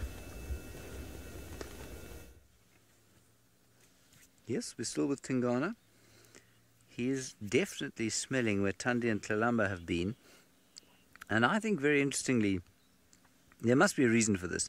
These cats have been all over this area all night. Now, what possible reason could there be for that? And the only possible reason I can think of is that Thandi could be coming back into estrus. Affirmative? Now, that's pretty controversial, I'm sure. But it is not impossible. And I wonder if that's not why this cat is showing so much interest in where they are. He's doing a lot of smelling. He's salivating quite a lot as well. He hasn't done any phlegm and grimacing just yet. No, except for now. Now he's phlegm and grimacing. And that means that he's opening up a little tract to his organ of Jacobson, which will interpret whether or not Thandi is in fact in estrus or not.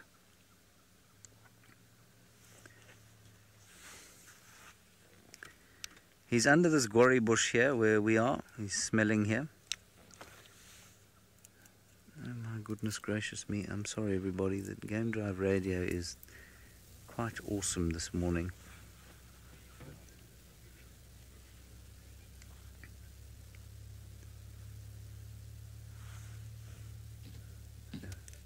Driven straight past him now. Well done. That's it. Engage the reverse gear. That's it. Everyone point. Mm-hmm. No, missed him. Well, there's only so much you can do.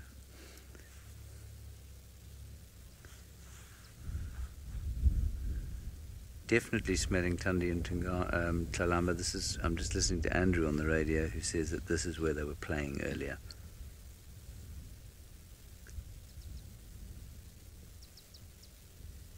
And the wind is now swirling a bit, and so you can see his sort of concentration is not wavering, but it's now turning in various directions. He's not quite so fixed.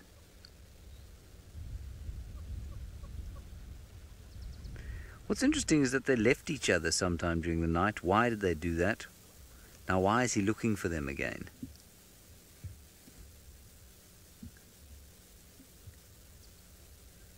I really can't think of another reason, unless he just fancies a bit of company.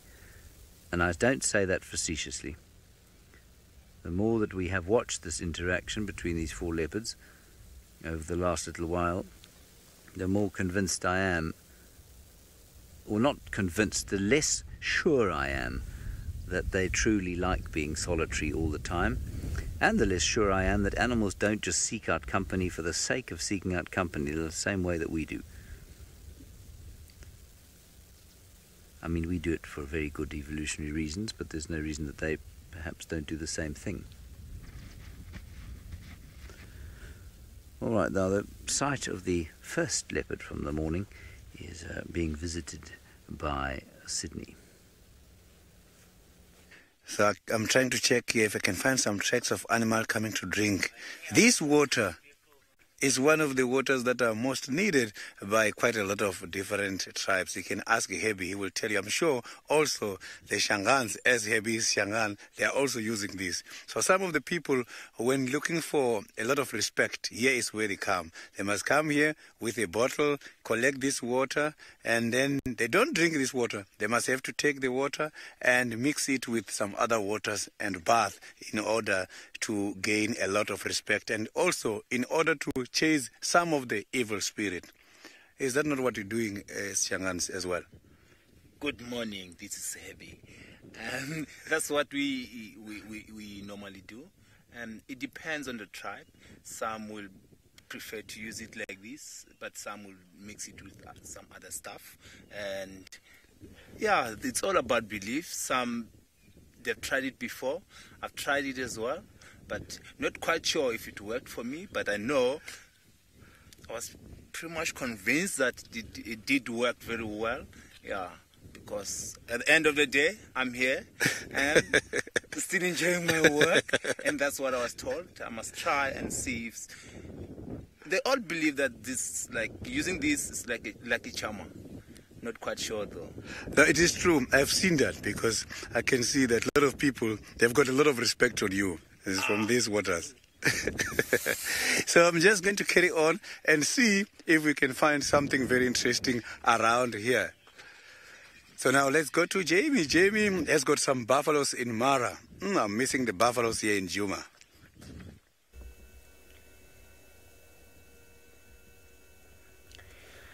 Now, as our buffalo edge closer to the den, two of them have decided to engage in what, of course they've gone behind that buffalo, what initially was light-hearted sparring, but is becoming more and more aggressive by the second. It's quite common for big dominant bulls like these to engage in these fight sessions, basically a way to keep their skills and their strength good and ready for when the time comes to actually compete over a mate. But what's been interesting while we've been watching them is watching the one mock mount the other. We term it a mock mount. Basically, it is an imitation of mating behavior, but with a different purpose. It essentially is to show dominance over the other individual. And it's very common with buffalo, antelope, and particularly with giraffe. Giraffe often do it. And it's very much a sign of dominance, but occasionally their instincts get their wires crossed and they're not quite sure exactly what it is they're doing. Okay, now we're getting close again.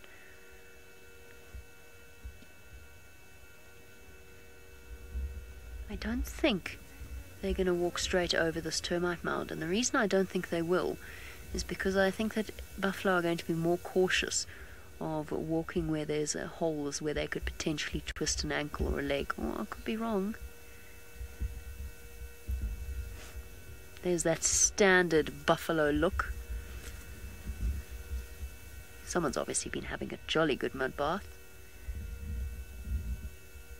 The sparring couple have separated.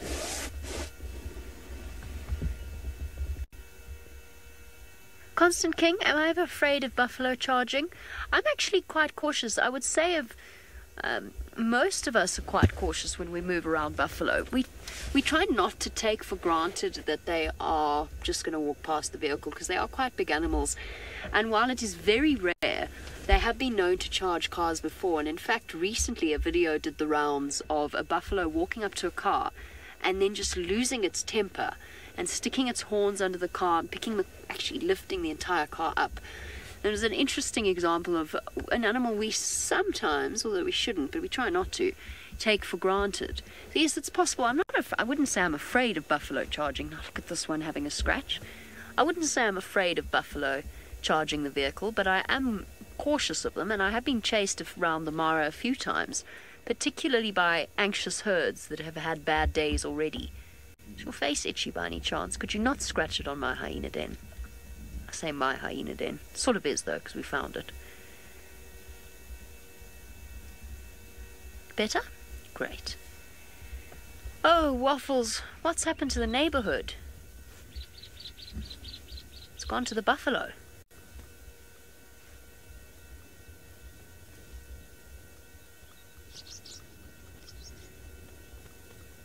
Buffalo charge is a scary thing.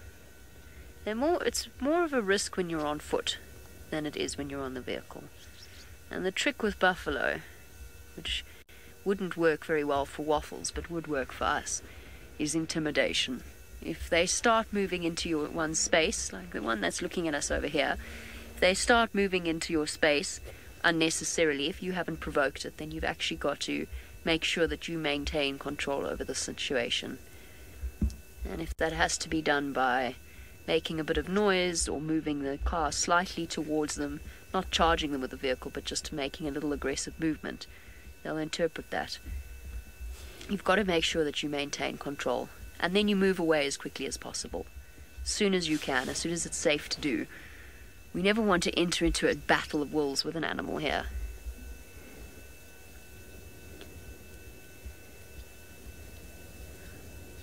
I'm definitely going to get this name wrong.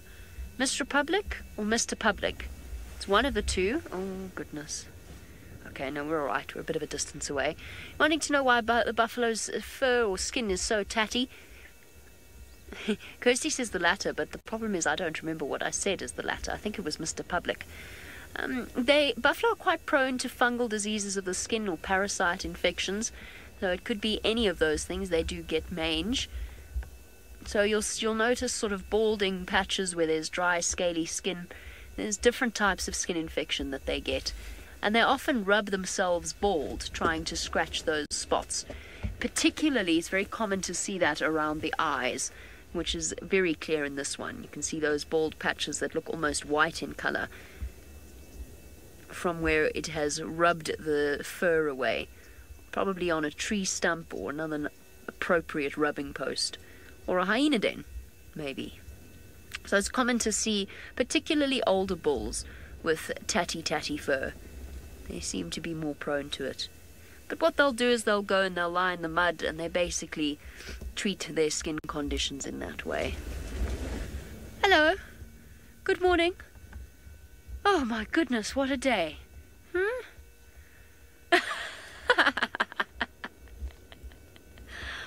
I think Waffles put that very eloquently with her body language. I mean, that was as clear as anything. I have had enough. I've had enough of this day. It's first thing in the morning, although for her it's sort of the equivalent of late at night. She just wants to go to sleep. Right. On that note, and Waffles said it better than I could, off we go back to South Africa. Now we have left Tinganananana because we thought we'd just spend the last few minutes seeing if we can't find Thandi and Tlalamba. We've come towards a road known as Ingwe Alley, which means Leopard Alley. We've seen many leopards here. Unfortunately, I do not see Thandi and Tlalamba here. I suspect what they've done is gone into the riverbed and gone to sleep. Because, well, that's what any self-respecting cat is going to be doing at 8:30 on a Saturday morning. Many self-respectable humans would be doing exactly the same.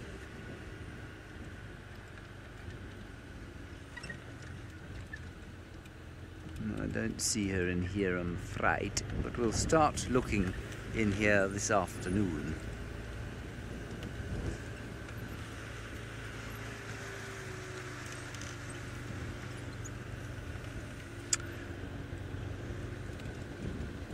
No, Deborah, he's not looking for a meal only. There's a very good comment from you, though. You say he didn't appear to be interested in Thandi when they were interacting on the dam can, and maybe he's just looking for a meal now. No, he's not looking for a meal. He's smelling, definitely. He's phlegm and grimacing. He wouldn't be doing that if he was only looking for a meal. I don't know what's going on, but I suspect that even if she isn't in estrus now, there is something about her pheromonal state that is making him think, ooh, I wonder. I don't think it happens like that, and I suspect she might just slowly be coming into estrus again. I might be talking absolute rubbish. But the last time she fell pregnant, her baby, who was Tamba, was around about the same age as Tlalamba is now, maybe a little bit older. In fact, she was a year old, I think. Yeah, so just a month older than Tlalamba is now, which I think is quite interesting. All right, everyone, that's it for the morning. In the end, it turned out to be a very pleasant morning. It was a bit frustrating to start with. Hopefully this afternoon will not be the same. This afternoon, of course, will commence at 3:30. Until then, I hope you have a marvellous evening or day. We'll see you then. Bye-bye.